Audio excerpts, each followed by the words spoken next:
ಶಾರದಾಂ ದೇವಿ ರಾಮಕೃಷ್ಣಂ ಜಗದ್ಗುರು ಪಾದಪದ್ಮೆ ತಯೋಶ್ರಿತ್ವ ಪ್ರಣಮಾಮಿ ಮೂರ್ತಿ. ಯಾ ದೇವಿ ಸರ್ವಭೂತೇಷು ಮಾತೃರೂಪೇಣ ಸಂಸ್ಥಿತ ನಮಸ್ತಸ್ಯೈ ನಮಸ್ತಸ್ಯೈ ನಮಸ್ತಸ್ಯೈ ನಮೋ ನಮಃ. ನಿನ್ನೆ ದಿನದಂದು ನಾವು ನೋಡಿದ್ವಿ ಅವತಾರ ಯಾವಾಗ ಬರೋದು, ಭಗವಂತ ಅವತಾರ ಎತ್ತಿ ಯಾವಾಗ ಬರ್ತಾನೆ, ಎಂಥ ಸಂದರ್ಭದಲ್ಲಿ ಬರ್ತಾನೆ ಮತ್ತು ಕಾರ್ಯಗಳೇನು, ಯಾವ ಯಾವ ಕಾರ್ಯಗಳನ್ನು ಮಾಡ್ತಾನೆ ಅಂತ ನಿನ್ನೆ ನಾವು ಅದನ್ನ ನೋಡಿದ್ವಿ. ಈ ಭಗವಂತ ಅವತಾರ ಎತ್ತಿ ಬರುವಾಗ ಯಾವಾಗಲೂ ತನ್ನ ಶಕ್ತಿಯನ್ನು ಕೂಡ ಜೊತೆಗೆ ಕರ್ಕೊಂಡು ಬರ್ತಾನೆ. ನಾವು ಮುಂಚೆ ನೋಡೋದಾದ್ರೆ ರಾಮ ಅವತಾರದಲ್ಲಿ ಸೀತಾಮಾತೆ, ಕೃಷ್ಣ ಅವತಾರದಲ್ಲಿ ರುಕ್ಮಿಣಿ ದೇವಿ, ಬುದ್ಧ ಅವತಾರದಲ್ಲಿ ಯಶೋಧರ, ಶ್ರೀ ಚೈತನ್ಯ ಅವತಾರದಲ್ಲಿ ವಿಷ್ಣು ದೇವಿ. ಈ ರೀತಿಯಾಗಿ ಭಗವಂತನು ಬರುವಾಗ ಯಾವಾಗಲೂ ತನ್ನ ಶಕ್ತಿಯೊಡನೆ ಬರ್ತಾನೆ. ರಾಮಕೃಷ್ಣರು ಹೇಳ್ತಾರೆ, ಭಗವಂತ ಮತ್ತು ಅವನ ಶಕ್ತಿ, ಬ್ರಹ್ಮ ಮತ್ತು ಶಕ್ತಿ ಅಭೇದ.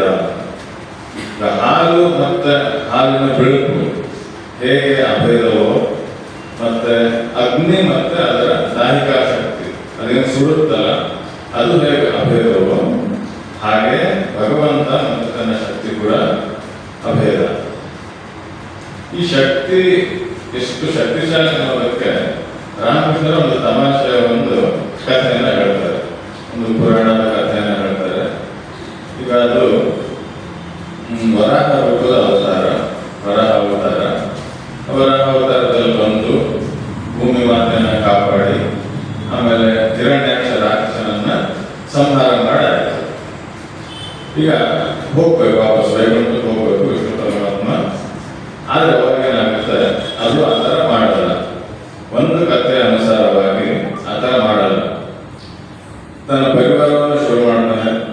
ವರಾಹ ರೂಪದಲ್ಲೇ, ಹಂದಿ ರೂಪದಲ್ಲೇ ತನ್ನ ಪರಿವಾರವನ್ನು ಶುರು ಮಾಡ್ತಾನೆ. ಮಕ್ಕಳು ಆಗ್ತಾರೆ, ಆನಂದದಿಂದ ಇರ್ತಾನೆ. ಆಗ ದೇವತೆಗಳಿಗೆಲ್ಲ ಕಷ್ಟ ಶುರುವಾಗುತ್ತೆ. ಈಗ ಈ ಸ್ಥಿತಿ ಏನ್ ಜವಾಬ್ದಾರಿ ಇದೆಯೋ, ಜಗತ್ತಿನ ಸ್ಥಿತಿ, ಜಗತ್ತನ್ನು ಕಾಪಾಡೋದು ವಿಷ್ಣುವಿನ ಅದು ಜವಾಬ್ದಾರಿ. ಮತ್ತೆ ಬಂದು ಅದನ್ನ ಮಾಡಬೇಕು. ಆದರೆ ಈ ವರಾಹ ಅವತಾರದಲ್ಲಿ ತನ್ನದೇ ಆದ ಪರಿವಾರವನ್ನು ಮಾಡಿಕೊಂಡು ಅಲ್ಲೇ ಸಂತೋಷದಿಂದ ಇದ್ದಾನೆ. ಈಗೆಲ್ಲ ತೊಂದರೆ ಶುರುವಾಯಿತು ಇವರಿಗೆ.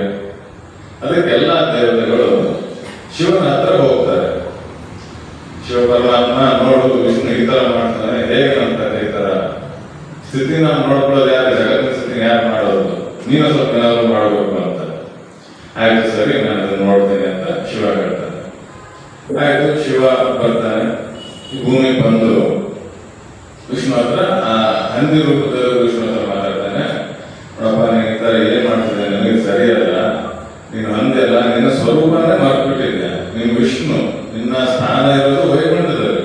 ಈಗ ಏನ್ ಮಾಡ್ತಿದ್ಯಾ, ಬಾ ನಿನ್ನ ಸ್ಥಾನಕ್ಕೆ ಬಾ, ನಿನ್ನ ಲೋಕಕ್ಕೆ ಬಾ ಅಂತ.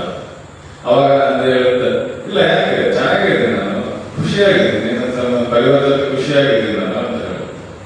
ಆಗ ಈ ತರ ಬರೀ ಮಾತಿಂದ ಏನೂ ಆಗಲ್ಲ, ಈಗ ಮಾಡಿ ತೋರ್ಸ್ಬೇಕಂತ ಹೇಳ್ಬಿಟ್ಟು ಆ ತ್ರಿಶೂಲ ತಗೊಂಡು ಆ ಹಂದಿ ಚುಚ್ತಾರೆ ಶಿವ. ಆ ಶರೀರ ನಾಶ ಆಗುತ್ತೆ. ಅವಾಗ ವಿಷ್ಣು ನಗನಾಗದ ತನ್ನ ವೈಕುಂಠ ಲೋಕಕ್ಕೆ ಹೋಗ್ತಾನೆ. ಇದು ಮಹಾಮಾಯ ಶಕ್ತಿ. ಆ ಪರಮಾತ್ಮ ಕೂಡ ಈ ಜಗತ್ತಿನಲ್ಲಿ ಮಾಯಿಂದ ಭ್ರಮಿತನಾಗುವ ಸಾಧ್ಯತೆ ಇರುತ್ತೆ. ಈ ಕಥೆಯನ್ನ ರಾಮಕೃಷ್ಣ ಹೇಳ್ತಾರೆ, ಮಹಾಮಾಯ ಶಕ್ತಿಯನ್ನ ತೋರಿಸಲಿಕ್ಕೆ. ಮುಂದಿನ ಅವತಾರಗಳಲ್ಲಿ ನಾವು ಸ್ವಲ್ಪ ಮುಂಚೆ ನೋಡಿದ ಹಾಗೆ ಬೇರೆ ಬೇರೆ ಶಕ್ತಿಯ ರೂಪ ಎಲ್ಲ ಬಂದಿತ್ತು. ಈ ಅವತಾರದಲ್ಲಿ, ರಾಮಕೃಷ್ಣರ ಅವತಾರದಲ್ಲಿ ಆ ಶಕ್ತಿಯ ಹೆಚ್ಚಿನ ಪಾತ್ರ ಇದ್ದಾನೆ ಅಂತ ಹೇಳ್ಬೋದು. ಆ ಶಕ್ತಿಯ ಬೇರೆ ಮುಂಚೆ ಇರುವ ಶಕ್ತಿಯ ಅವತಾರಗಳಿಗಿಂತ ಈ ಸಾರಿ ಲೀಲೆಯಲ್ಲಿ ಹೆಚ್ಚಿನ ಪಾತ್ರ ಇದೆ ಅಂತ ಹೇಳ್ಬೋದು. ಬರೀ ಶಕ್ತಿಗೆ ಹೋಲಿಸಿದ್ರೆ ಅಲ್ಲ, ಅವತಾರಕ್ಕೆ ಹೋಲಿಸಿದ್ರು ಕೂಡ ಹೆಚ್ಚಿದೆ ಅಂತ ಹೇಳ್ಬೋದು. ಪ್ರಶ್ನೆ ಬರ್ಬೋದು, ಅದೇ ಸಾಧ್ಯ, ರಾಮಕೃಷ್ಣರು ಬಂದರು, ಇಷ್ಟೆಲ್ಲ ಕಠೋರ ಸಾಧನೆಯನ್ನ ಮಾಡಿದ್ರು, ಇಷ್ಟೆಲ್ಲ ಸನ್ಯಾಸಿ ಶಿಷ್ಯರು, ಇಡೀ ಶಿಷ್ಯರನ್ನೆಲ್ಲ ನಿರ್ಮಿಸಿದ್ರು, ಈ ರಾಮಕೃಷ್ಣ ಮಠ ಮಿಷನ್ ಅನ್ನು ಶುರು ಮಾಡಿದ್ರು, ಅದು ಹೇಗೆ ಶ್ರೀಮಂತ ಅವ್ರಿಗಿಂತಲೂ ಹೆಚ್ಚು ಸಾಧ್ಯ ಅಂತ ಪ್ರಶ್ನೆ ಬರ್ಬೋದು. ಅದಕ್ಕೆ ಅಲ್ಲಿ ಅವರಲ್ಲೇ ಉತ್ತರ ಸಿಗುತ್ತೆ. ಒಂದ್ಸಾರಿ ರಾಮಕೃಷ್ಣ ಹೇಳ್ತಾರೆ ಶ್ರೀಮಾತೆಗೆ, ನೋಡು ಈ ಜಗತ್ತಿನ ಜನರೆಲ್ಲ ಹೇಗೆ ಸಂಸಾರದಲ್ಲಿ ಸಿಕ್ಕೊಂಡು ಒದ್ದಾಡ್ತಾ ಇದ್ದಾರೆ, ಕಷ್ಟಪಡ್ತಾ ಇದ್ದಾರೆ, ನೀನು ಅವ್ರಿಗೋಸ್ಕರ ಏನಾದ್ರು ಮಾಡಬೇಕು ಅಂತ. ಅವ್ರು ಶ್ರೀಮಾತೆ ಅವ್ರು ಹೇಳ್ತಾರೆ, ಇಲ್ಲ ಅದೇ ಸಾಧ್ಯ, ನಾನು ಒಬ್ಬ ಹೆಣ್ಣು, ನಾನು ಮಹಿಳೆ, ನಾನೇನ್ ಮಾಡ್ಲಿಕ್ಕೆ ಸಾಧ್ಯ, ಇಲ್ಲ ನನ್ನಿಂದ ಆಗಲ್ಲ. ಅದಕ್ಕೆ ರಾಮಕೃಷ್ಣ ಹೇಳ್ತಾರೆ, ಇಲ್ಲ ಇಲ್ಲ ಮಹಿಳಾದರೇನಾಯ್ತು, ನೀನ್ ಮಾಡ್ಬೇಕು ಅಂತ. ಸರಿ ಕಾಲು ಸುಮ್ಮನೆ ಆಗ್ತಾರೆ. ಎರಡನೇ ಸರಿ ಮತ್ತೆ ಇನ್ನೊಂದ್ಸರಿ ರಾಮಕೃಷ್ಣ ಹೇಳ್ತಾರೆ, ನೋಡು ಈ ಕಲ್ಕತ್ತಾದ ಜನರೆಲ್ಲ ಹೇಗೆ ಹುಳುಗಳ ತರ ನರಳುತ್ತಿದ್ದಾರೆ ನೋಡು, ಹುಳುಗಳ ತರ ಈ ಸಂಸಾರದಲ್ಲಿ ಒದ್ದಾಡ್ತಿದ್ದಾರೆ, ನೀನು ಅವ್ರಿಗೆ ಏನಾದ್ರು ಮಾಡಬೇಕು. ನಾನು ಒಬ್ಬನೇ ಕಷ್ಟಪಡ್ಬೇಕಾ, ನೀನೇನು ಮಾಡಲ್ವಾ?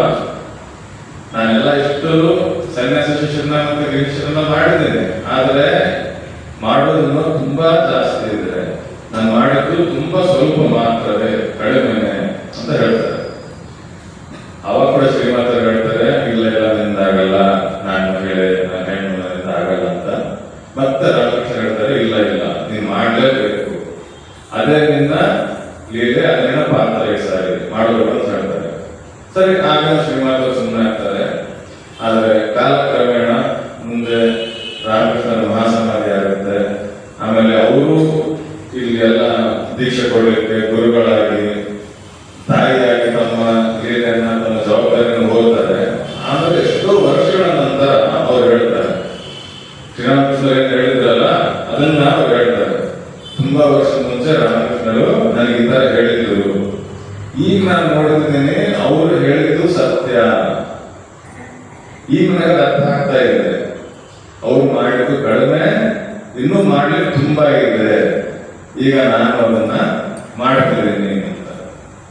ಇಲ್ಲಿ ನಮ್ಗೆ ಗೊತ್ತಾಗುತ್ತೆ, ಈ ಸಾರಿ ಶಕ್ತಿ ಅವತಾರದ್ದು ಬರೀ ಹೆಚ್ಚು ಪಾತ್ರ ಅಷ್ಟೇ ಅಲ್ಲ, ಅವತಾರಕ್ಕಿಂತಲೂ ಹೆಚ್ಚು ಪಾತ್ರ ಅಂತ ನಮಗೆ ಗೊತ್ತಾಗುತ್ತೆ.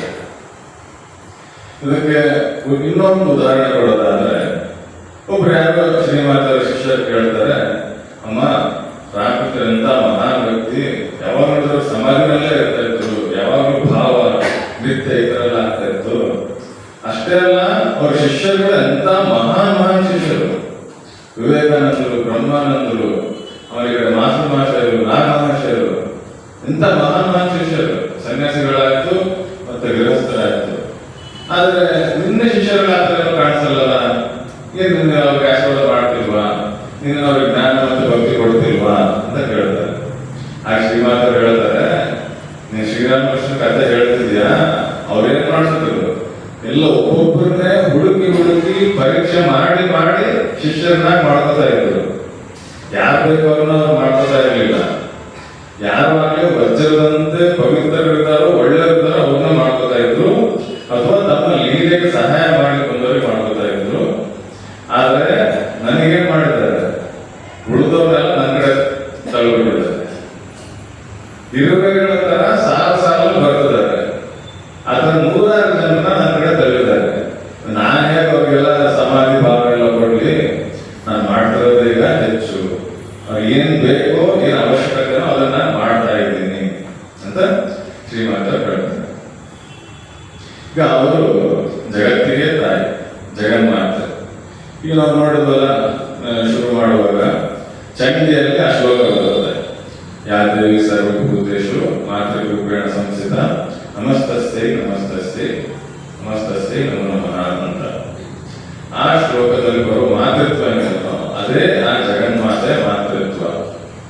ಎಲ್ಲಾ ಮಾತೆಯಂದಿರಲ್ಲೂ, ಎಲ್ಲಾ ತಾಯಂದಿರಲ್ಲೂ ಆ ಜಗನ್ಮಾತೆಯ ಮಾತೃತ್ವವೇ ಇರೋದು, ಆ ಅಂಶವೇ ಇರೋದು. ಅದರಿಂದಲೇ ಎಲ್ಲಾ ತಾಯಂದಿರು ತಮ್ಮ ಮಕ್ಕಳನ್ನೆಲ್ಲ ಈ ರೀತಿ ಪ್ರೀತಿಸಿ ಸಾಕಿ ಸಲುತ್ತಾ ಇರೋದು. ಆ ಜಗನ್ಮಾತೆ ಅವತಾರಕ್ಕೆ ಬಂದಾಗ ಇನ್ನು ಎಷ್ಟು ಮಟ್ಟಿಗೆ ಅದು ವ್ಯಕ್ತವಾಗಬಾರದು. ಯಾರ ಅಂಶದಿಂದ ಮನುಷ್ಯರು ತಾಯಿ ರೂಪದಿಂದ ಇಷ್ಟೆಲ್ಲ ಮಾಡ್ತಿದಾರೋ, ಜಗತ್ತಿನಲ್ಲಿ ತಾಯಿ ಪ್ರೀತಿ ಅತಿ ಒಳ್ಳೆಯ ಪ್ರೀತಿ, ಉತ್ತಮವಾದ ಪ್ರೀತಿ ಅಂತ ಹೇಳ್ತಾರೆ, ಉನ್ನತವಾದ ಪ್ರೀತಿ ಅಂತ ಹೇಳ್ತಾರೆ. ಸೊ ಆ ಅಂಶವನ್ನ ಯಾರು ಕೊಟ್ಟಿದಾರೋ, ಆ ಜಗನ್ಮಾತೆಯೇ ರೂಪ ವ್ಯಕ್ತಿ, ಅವತಾರ ವ್ಯಕ್ತಿ ಬಂದಾಗ ಇನ್ನು ಹೇಗಿರ್ಬೇಕು ಅದರ ಅಭಿವ್ಯಕ್ತಿ ಅನ್ನೋದನ್ನ ಇವತ್ತು ಕೆಲವು ಘಟನೆಗಳಿಂದ ನೋಡೋಣ. ಶ್ರೀಮಾತೆಯವರು ಜಯರಾಮಘಾಟಿನಲ್ಲಿ ಹುಟ್ಟಿದ್ರು. ಅವರು ಚಿಕ್ಕವರಿದ್ದಾಗಲೇ ಅವರ ಮಾತೃತ್ವವನ್ನ, ತಾಯಿತನವನ್ನ ನಾವು ನೋಡಬಹುದು. ಅಲ್ಲಿ ಬರಗಾಲ ಇದ್ದಾಗೆಲ್ಲ ಜನರಿಗೆ ತಿನ್ನೋದಕ್ಕೆ ಇರ್ತಿರ್ಲಿಲ್ಲ, ಕುಡಿಯೋದು ಕುಡಿಸುವ ಕಷ್ಟ ಆಗಿರ್ತಿತ್ತು. ಅಂತ ಸಮಯದಲ್ಲಿ ಇವರ ಕುಟುಂಬ, ಶ್ರೀಮಂತರ ಕುಟುಂಬ, ಅವರಲ್ಲಿ ಅರ್ಥದ ಕಷ್ಟ ಇರಲಿಲ್ಲ, ಧಾನ್ಯದ ಕಷ್ಟ ಇರಲಿಲ್ಲ. ಅದಕ್ಕೆ ಅವ್ರೇನ್ ಮಾಡ್ತಿದ್ರು, ಎಲ್ಲ ಕಿಚಡಿ ಅಂತ ಹೇಳ್ತಾರೆ ಆ ಕಡೆ, ಅನ್ನ ಮತ್ತೆ ಬೆಳೆದೆಲ್ಲ ಕುದಿಸಿ ಮಾಡೋದ ಕಿಚಡಿ, ಅದನ್ನ ಮಾಡಿ ಜನರಿಗೆ ತಿನ್ನಿಸ್ತಾ ಇದ್ರು. ದೂರ ದೂರದಿಂದ ಜನರೆಲ್ಲ ಬರ್ತಾ ಇದ್ರು. ಯಾರಿಗೆ ಗೊತ್ತಾಗ್ತಿತ್ತು ಈ ತರ ಕಿಚಡಿ ವಿತರಣೆ ಮಾಡ್ತಿದ್ದಾರೆ ಅಂತ ದೂರ ದೂರದಿಂದ ಅದನ್ನು ಸ್ವೀಕರಿಸ್ತಾ ಇದ್ರು. ಅವ್ರು ಎಷ್ಟು ಹಸಿವಾಗಿತ್ತು, ಎಷ್ಟೋ ದಿನದಿಂದ ಅವರಿಗೆ ಊಟನೇ ಸಿಗ್ತಿರ್ಲಿಲ್ಲ. ಬಂದು ಅದನ್ನ ಬಂದು ಕೂಡಲೇ ಬಿಸಿ ಅನ್ನೋ ಅಂತ ಕೂಡ ನೋಡಲಾದ್ರೆ ತಿನ್ನೋ ಶುರು ಮಾಡ್ತಾ ಇದ್ರು. ಅದನ್ನ ನೋಡಿದ ಪುಟ್ಟ ಶಾರದೆ ಅವಳದೇ ಕೆಲಸ ಜವಾಬ್ದಾರಿಯಲ್ಲಿ ಕಿಚಡಿನ ಹಾಕಿದ ಕೂಡಲೇ ಅದನ್ನ ಆರಿಸೋದು, ಬೀಸಣಿಗೆ ತಗೊಂಡು ಆರಿಸೋದು. ಚಿಕ್ಕ ಶಾರದೆ ಅದನ್ನ ಮಾಡ್ತಾ ಇದ್ರು. ಯಾರು ಬಂದು ತಿಂತಾರೋ ಅವ್ರಿಗೆ ಕಷ್ಟ ಆಗ್ಬಾರ್ದು, ಬಿಸಿ ಆಗ್ಬಾರ್ದು, ಕೈ ಮತ್ತೆ ಬಾಯಿ ಸುಡಬಾರದು, ಅವ್ರು ಸ್ವಲ್ಪ ಆರಾಮಾಗಿ ಅಂತ ಹೇಳ್ಬಿಟ್ಟು ಆ ಚಿಕ್ಕ ವಯಸ್ಸಿನಲ್ಲೇ ಆ ಪುಟ್ಟ ಶಾರದೆ ತನ್ನ ಚಿಕ್ಕ ಕೈಗಳಿಂದ ಬೀಸಣಿಗೆಯಿಂದ ಗಾಳಿ ಬೀಸಿ ಕಿಚಡಿಯನ್ನ ಆರಿಸ್ತಾ ಇತ್ತು. ಇಲ್ಲಿ ನಮಗೆ ಮುಂದೆ ಏನೇನು ಮಾಡಬಹುದು ಅನ್ನೋದು ನಮಗೆ ಒಂದು ಅನಿಸಿರುತ್ತೆ. ನಂತರ ತಮ್ಮಂದಿರು, ತಂಗಿಯಂದಿರು ಇವರೆಲ್ಲ ಇದ್ರು. ಇವರೇ ದೊಡ್ಡವರು. ಅವ್ರನ್ನೂ ಕೂಡ ತಾಯಿ ತರ ನೋಡ್ಕೊತಾ ಇದ್ರು. ಅವರ ತಾಯಿಗೆ ಸಹಾಯ ಮಾಡ್ತಾ ಇದ್ರು ಇವನ್ನೆಲ್ಲ ನೋಡ್ಕೊಳ್ಳೋದ್ರಲ್ಲಿ. ಅಲ್ಲಿನೂ ನಮ್ಗೆ ಗೊತ್ತಾಗುತ್ತೆ ಇವರ ತಾಯಿತನ ಮುಂದೆ ಹೇಗೆ ಆಗುತ್ತೆ ಅನ್ನೋದು. ಇದು ಆಯ್ತು ಅವರು ಚಿಕ್ಕವರಿದ್ದಾಗ. ಆಯ್ತು, ಅವರು ದೊಡ್ಡವರಾದ್ರು, ಅವರಿಗೆ ಮದುವೆ ಆಯ್ತು ರಾಮಕೃಷ್ಣರ ಜೊತೆಗೆ. ದಕ್ಷಿಣೇಶ್ವರಕ್ಕೆ ಬಂದರು. ಇಲ್ಲಿ ಘಟನೆಗಳು ಶುರುವಾಗ್ತವೆ. ರಾಮಕೃಷ್ಣರು ತಮ್ಮ ಶಿಷ್ಯರಿಗೆಲ್ಲ ತುಂಬಾ ಕಟ್ಟುನಿಟ್ಟಾದ ವ್ಯವಸ್ಥೆಯನ್ನ ಮಾಡಿದ್ರು. ಜಪ ಧ್ಯಾನ ಹೇಗೆ ಮಾಡಬೇಕು, ತಪಸ್ಸು ಹೇಗೆ ಮಾಡಬೇಕು, ಮತ್ತೆ ಬೇರೆ ಪ್ರಾಣಾಯಾಮ ಅಂತದೇನಾದ್ರು ಇದ್ರೆ ಸಾಧನೆಗಳನ್ನೆಲ್ಲ ಹೇಗೆ ಮಾಡಬೇಕು, ಎಷ್ಟು ತಿನ್ಬೇಕು, ಪ್ರಮಾಣ ಎಷ್ಟಿರ್ಬೇಕು, ಅದನ್ನೆಲ್ಲ ಒಬ್ಬೊಬ್ಬರಿಗೂ ಕಟ್ಟುನಿಟ್ಟಾಗಿ ಹೇಳ್ತಾ ಇದ್ರು. ಮತ್ತೆ ಜೊತೆಗೆ ಅದನ್ನ ಅವರು ಪರೀಕ್ಷಿಸ್ತಾ ಇದ್ರು, ಇವರು ಆ ರೀತಿ ಮಾಡ್ತಿದಾರ ಇಲ್ಲ ಅಂತ. ಬೆಳಿಗ್ಗೆ ಎಷ್ಟು ತಿನ್ಬೇಕು, ಮಧ್ಯಾಹ್ನ ಎಷ್ಟು ತಿನ್ಬೇಕು, ರಾತ್ರಿ ಎಷ್ಟು ತಿನ್ಬೇಕು, ಇದೆಲ್ಲ ಅವರು ತುಂಬಾ ಕಟ್ಟುನಿಟ್ಟಾಗಿ ಹೇಳ್ಕೊಡ್ತಾ ಇದ್ರು.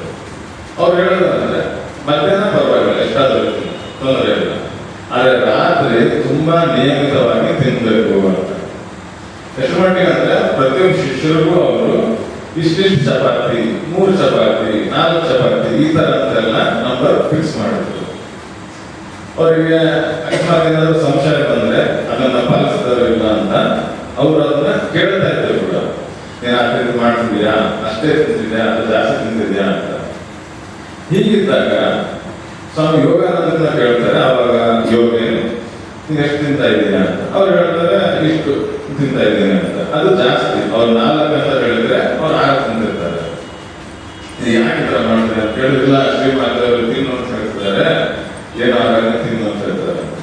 ಅದಕ್ಕೆ ಅವ್ರ ಕೋಪ ಬರುತ್ತೆ.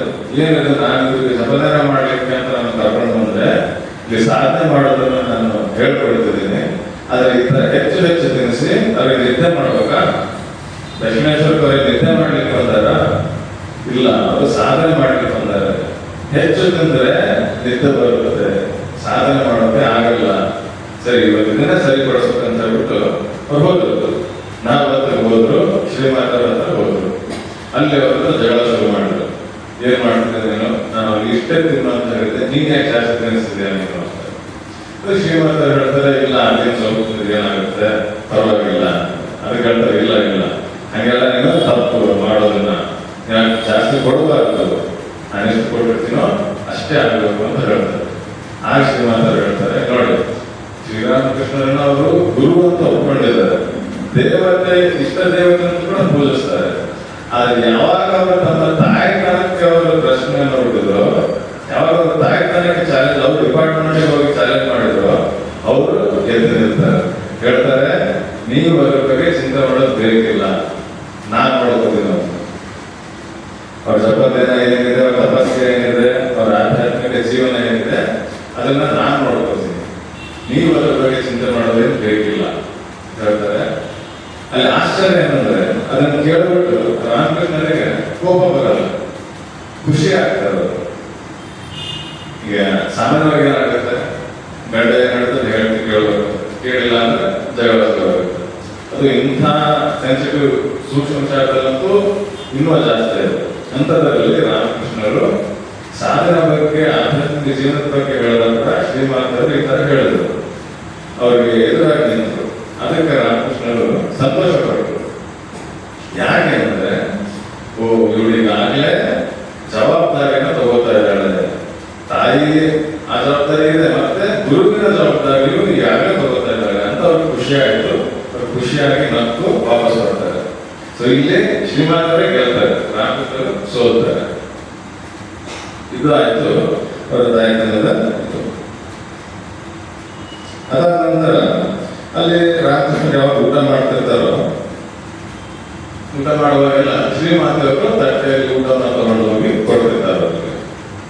ಅಂತ ಸಂದರ್ಭದಲ್ಲಿ ಭಕ್ತರೆಲ್ಲ ಯಾರಿರ್ತಾರೋ ಅವ್ರು ಹೊರಗಡೆ ಬಂದು ವೇಟ್ ಮಾಡ್ತಾರೆ, ಕಾಯ್ತಿರ್ತಾರೆ. ರಾಮಕೃಷ್ಣರು ಊಟ ಮಾಡಿ ಆಮೇಲೆ ಮತ್ತು ಭಕ್ತರೆಲ್ಲ ಮಾತಾಡ್ಲಿಕ್ಕೆ ಹೋಗ್ತಾರೆ.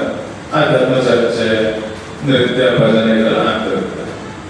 ಆಗಾಗ ಯಾರಾದ್ರೂ ಭಕ್ತರು ಶ್ರೀಮಾತವರಿಗೆ ಇವತ್ತು ನಾನು ಕೊಡ್ತೀನಿ ಅಂತಂದ್ರೆ ಕೊಡ್ತಿರ್ತಾರೆ ಅವರು. ಸರಿ ಆಯ್ತು, ದಿನ ತಗೊಂಡು ಕೊಡು ಅಂತ ಕೊಡ್ತಿರ್ತಾರೆ. ಇಲ್ಲಿ ಒಂದು ಮುಖ್ಯ ವಿಚಾರ ಅಂದ್ರೆ, ಶ್ರೀರಾಮಕೃಷ್ಣರು ಅವ್ರ ಮನಸ್ಸು ಯಾವಾಗಲೂ ತುಂಬಾ ಉಚ್ಚ ಸ್ಥಿತಿಯಲ್ಲಿ ಇರ್ತಿತ್ತು. ತುಂಬಾ ಸೂಕ್ಷ್ಮವಾದ ಮನಸ್ಸು ಅವರು, ಆಧ್ಯಾತ್ಮಿಕ ಸೂಕ್ಷ್ಮವಾದ ಮನಸ್ಸು. ಹಾಗಾಗಿ ಅಪವಿತ್ರರು ಯಾರಾದರೂ, ಯಾರಲ್ಲಿ ಪವಿತ್ರತೆ ಇಲ್ವೋ ಅವರೇನಾದ್ರೂ ಊಟ ತಗೊಂಡು ಹೋಗ್ಬಿಟ್ರೆ ಅವರಿಗೆ ಅದನ್ನ ತಿನ್ಲಿಕ್ಕೆ ಆಗ್ತಿರ್ಲಿಲ್ಲ. ಅದಕ್ಕಾಗಿನೇ ಯಾವಾಗಲೂ ಶ್ರೀಮಾತೆ ಅವ್ರಿಗೆ ಕೊಡಬೇಕು ಅಂತ ಅವ್ರ ಕಂಡೀಷನ್. ಅಥವಾ ಯಾರಾದ್ರೂ ಒಳ್ಳೆಯವರಾಗಿದ್ದಾರೆ, ಒಳ್ಳೆ ಜೀವನ ನಡೆಸ್ತಾರೆ, ಅವ್ರು ಕೊಡ್ಬೇಕು ಅಂತ. ಹೀಗಿದ್ದಾಗ ಮನಸ್ಸರ ಏನಾಗುತ್ತೆ, ಒಬ್ಬ ಮಹಿಳೆ ಕೇಳ್ತಾರೆ. ಆ ಮಹಿಳೆ ಜೀವನ ಸರಿ ಇರಲಿಲ್ಲ, ಪವಿತ್ರವಾಗಿರಲಿಲ್ಲ. ಅವ್ರು ಕೇಳ್ತಾರೆ, ಅಮ್ಮ ಇವತ್ತು ತಟ್ಟೆ ಕೊಡು, ನಾನು ಶ್ರೀ ರಾಮಕೃಷ್ಣರಿಗೆ ತಗೊಂಡು ಹೋಗಿ ಕೊಡ್ತೀನಿ, ಇವತ್ತು ನಾನು ಕೊಡ್ತೀನಿ ಅಂತ. ಸರಿ ಆಯ್ತು ಅಂತ ಕೊಡ್ತಾರೆ, ತಗೊಂಡು ಹೋಗಿ ಕೊಡ್ತಾರೆ. ಆಯ್ತು ಕೊಟ್ಟು ಕೂಡಲೇ ರಾಮಕೃಷ್ಣರು ಹೋಗಿ ಬಂದವ್ರಿಗೆ ಆಯ್ತು ತಟ್ಟೆ ಇಸ್ಕೋತಾರೆ, ಇಡ್ತಾರೆ. ಆಮೇಲೆ ಹೋಗ್ತಾರೆ. ಅವಾಗ ಶ್ರೀಮಂತರನ್ನ ಕರೆಸ್ತಾರೆ, ಬಾ ಅಂತ. ನೋಡು, ಯಾವಾಗಲೂ ನೀನೇ ತಂದು ಕೊಡ್ತೀಯ ಊಟನ, ಸರಿ ಆದ್ರೆ ಅವಾಗ ಯಾರಾದ್ರೂ ಡ್ರೈವರ್ ಕೊಡ್ತಾರೆ. ಆದ್ರೆ ನೀನು ಈ ಮಹಿಳೆಗೆ ಯಾಕೆ ಕೊಟ್ಟೆ, ಈ ಮಹಿಳೆ ಕೈಯಲ್ಲಿ ಕೊಟ್ಟು ಯಾಕೆ ಕಳಿಸ್ತೆ? ನಿನಗೆ ಗೊತ್ತು ಅವ್ರು ಪವಿತ್ರ ಇಲ್ಲ ಅಂತ, ಜೀವನ ಸರಿ ಇಲ್ಲ ಅಂತ. ಹಂಗಿದ್ದಾಗ ನಿನಗೆ ಯಾಕೆ ಕೊಡ್ತೀವಿ? ತಪ್ಪಾಯ್ತದು, ಇದು ಕೊಡಬಾರದು. ಹೇಳು, ಸರಿ ಇವಾಗ ಹೇಳು, ಈ ರೀತಿ ಮುಂದೆ ಆಗಲ್ಲ ಅಂತ ಹೇಳು ಅಂತ ರಾಮಕೃಷ್ಣ ಹೇಳ್ತಾರೆ. ಅದಕ್ಕೆ ಶ್ರೀಮಾತರು ಹೇಳ್ತಾರೆ, ನೋಡಿ, ಯಾರು ನನ್ನನ್ನ ಅಮ್ಮ ಅಂತ ಏನಾದ್ರು ಕೇಳ್ತಾರೋ ಅದನ್ನ ನನ್ನಿಂದ ತಡೆಯೋಕ್ಕಾಗಲ್ಲ. ಅವ್ರೇನು ಕೇಳ್ತಾರೋ ಅದನ್ನ ನಾನು ಮಾಡಬೇಕಾಗುತ್ತೆ. ಅವ್ರು ಈ ರೀತಿ ಕೇಳಿದ್ರೆ ನಾನು ಕೊಡ್ಬೇಕಾಗುತ್ತೆ ಅಂತ ಹೇಳ್ತಾರೆ. ಅದಕ್ಕೆ ರಾಮಕೃಷ್ಣ ಹೇಳ್ತಾರೆ, ಇಲ್ಲ ಇಲ್ಲ, ಅದು ಹೆಂಗಾಗುತ್ತೆ, ನಾನು ಹೇಗೆ ಸ್ವೀಕರಿಸೋದು ಆಗಲ್ಲ, ನನ್ನಿಂದ ನಾನು ಒಪ್ಪಲ್ಲ ಇಲ್ಲ ಅಂತ ಹೇಳ್ತಾರೆ. ಅದಕ್ಕೆ ಅವಾಗ ಶ್ರೀಮಂತರು ಬಗ್ಗಲ್ಲ. ಅವ್ರು ಹೇಳ್ತಾರೆ, ಇಲ್ಲ ಇಲ್ಲ, ನೀವು ಇದನ್ನ ತಗೊಳ್ಳೇಬೇಕು. ಯಾರಾದ್ರೂ ಅಮ್ಮ ಅಂತ ಅರ್ಥ ಬಂದ್ರೆ ಏನಾದ್ರು ಕೇಳಿದ್ರೆ ನನ್ನಿಂದ ತಡ್ಕೊಳಕ್ಕಾಗಲ್ಲ. ಅವ್ರು ಏನ್ ಕೇಳ್ತಾರೋ ಅದನ್ನ ನಾನು ಮಾಡ್ಬೇಕಾಗತ್ತೆ. ಈಗ ಸುಮ್ಮನೆ ತಿನ್ರಿ, ಅದನ್ನ ಮಾತಾಡಿದ ಸಾಕು, ಈ ತರ ಚರ್ಚೆ ಮಾಡಿ ಸಾಕು, ಸುಮ್ಮನೆ ತಿನ್ರಿ ಅಂತ ಹೇಳ್ತಾರೆ. ಆದ್ರೂ ರಾಮಕೃಷ್ಣರು ಸಾಮಾನ್ಯವಾಗಿ ಈ ತರ ಕೋಪ ಬರ್ಬೋದು ಫ್ರೆಂಡ್, ಆದ್ರೆ ಅವರು ಖುಷಿ ಪಡ್ತಾರೆ. ಖುಷಿ ಪಟ್ಟು ಅದನ್ನ ಸ್ವೀಕರಿಸ್ತಾರೆ. ಇಲ್ಲೂ ಅದೇ ಇದೆ, ಅವ್ರಿಗೆ ಖುಷಿ ಯಾಕೆ ಅಂದ್ರೆ ಒಳ್ಳೆಯದು. ಈಗ ಶಾರದಾದೇವಿ ತನ್ನ ತಾಯಿತನದ ಜವಾಬ್ದಾರಿಯನ್ನ ಅರ್ಕೋತಾ ಇದ್ದಾರೆ. ಮುಂದೆ ಈ ಲೀಲೆಯಲ್ಲಿ ತನ್ನ ಜವಾಬ್ದಾರಿಯನ್ನ ಸರಿಯಾಗಿ ನಿಭಾಯಿಸ್ತಾರೆ ಅಂತ ಅವರಿಗೆ ಖುಷಿ. ಇದಕ್ಕಾಗಿ ಅವರು ನಕ್ಕು ಸಂತೋಷದಿಂದ ಸ್ವೀಕರಿಸ್ತಾರೆ.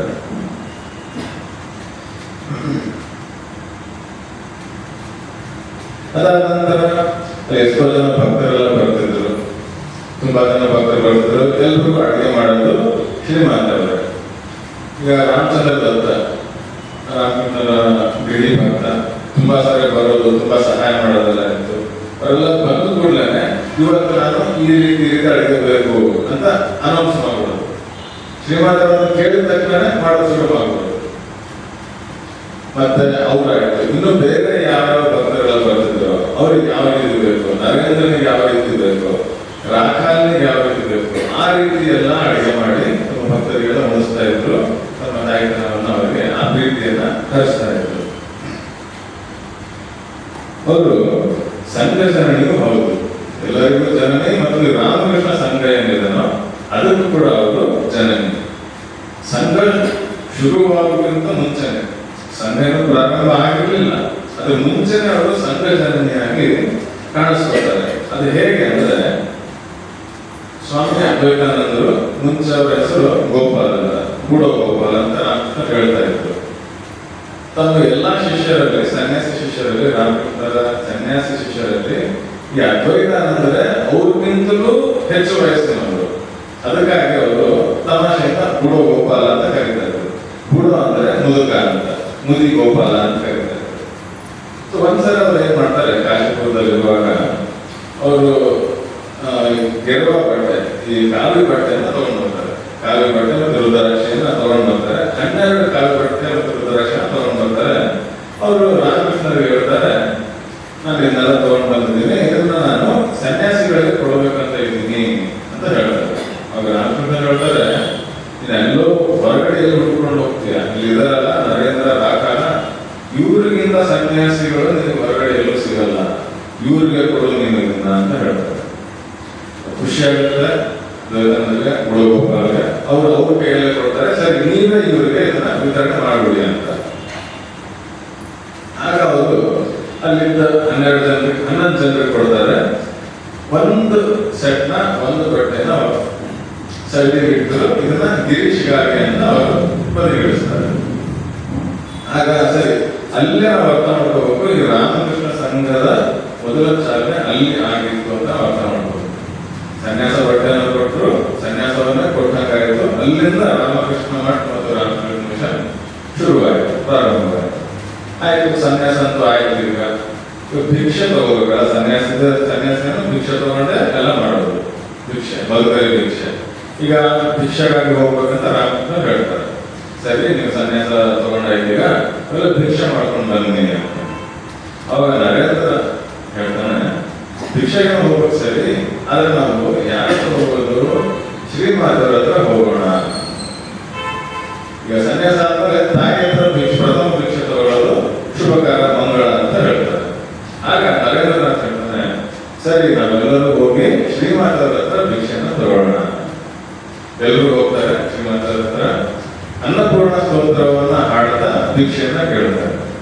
ಶ್ರೀಮಂತರು ನೋಡ್ತಾರೆ, ಅವ್ರಿಗೆ ಆಶ್ಚರ್ಯನೂ ಆಗುತ್ತೆ, ಖುಷಿನೂ ಆಗುತ್ತೆ. ಮಕ್ಕಳೆಲ್ಲ ಸನ್ಯಾಸಿಗಳಾಗಿ ಬಂದಿದ್ದಾರೆ ಭಿಕ್ಷೆಗಾಗಿ ಅಂತ ಹೇಳ್ಬಿಟ್ಟು ಸಂತೋಷದ ಭಿಕ್ಷೆಯನ್ನು ಕೊಡ್ತಾರೆ. ಅಲ್ಲೇ ಶುರುವಾಯಿತು ನಮ್ಮ ರಾಮಕೃಷ್ಣ ಮಠ ಮತ್ತು ರಾಮಕೃಷ್ಣ ಮಿಷನ್. ಮತ್ತು ಶ್ರೀಮಾತೆಯವರು ಕೂಡ ಸಂಘ ಜನನಿಯಾಗಿ ಅಲ್ಲಿ ನಾವು ಮೊದಲ ಬಾರಿಗೆ ಕಾಣ್ತೇವೆ. ಸಂಘ ಜನನಿ ಮತ್ತು ಸಂಘ ಗುರುವಾಗಿ, ರಾಮಕೃಷ್ಣ ನಂತರ ಸಂಘ ಗುರುವಾಗಿ ಅಲ್ಲಿ ನಾವು ಕಾಣ್ತೇವೆ.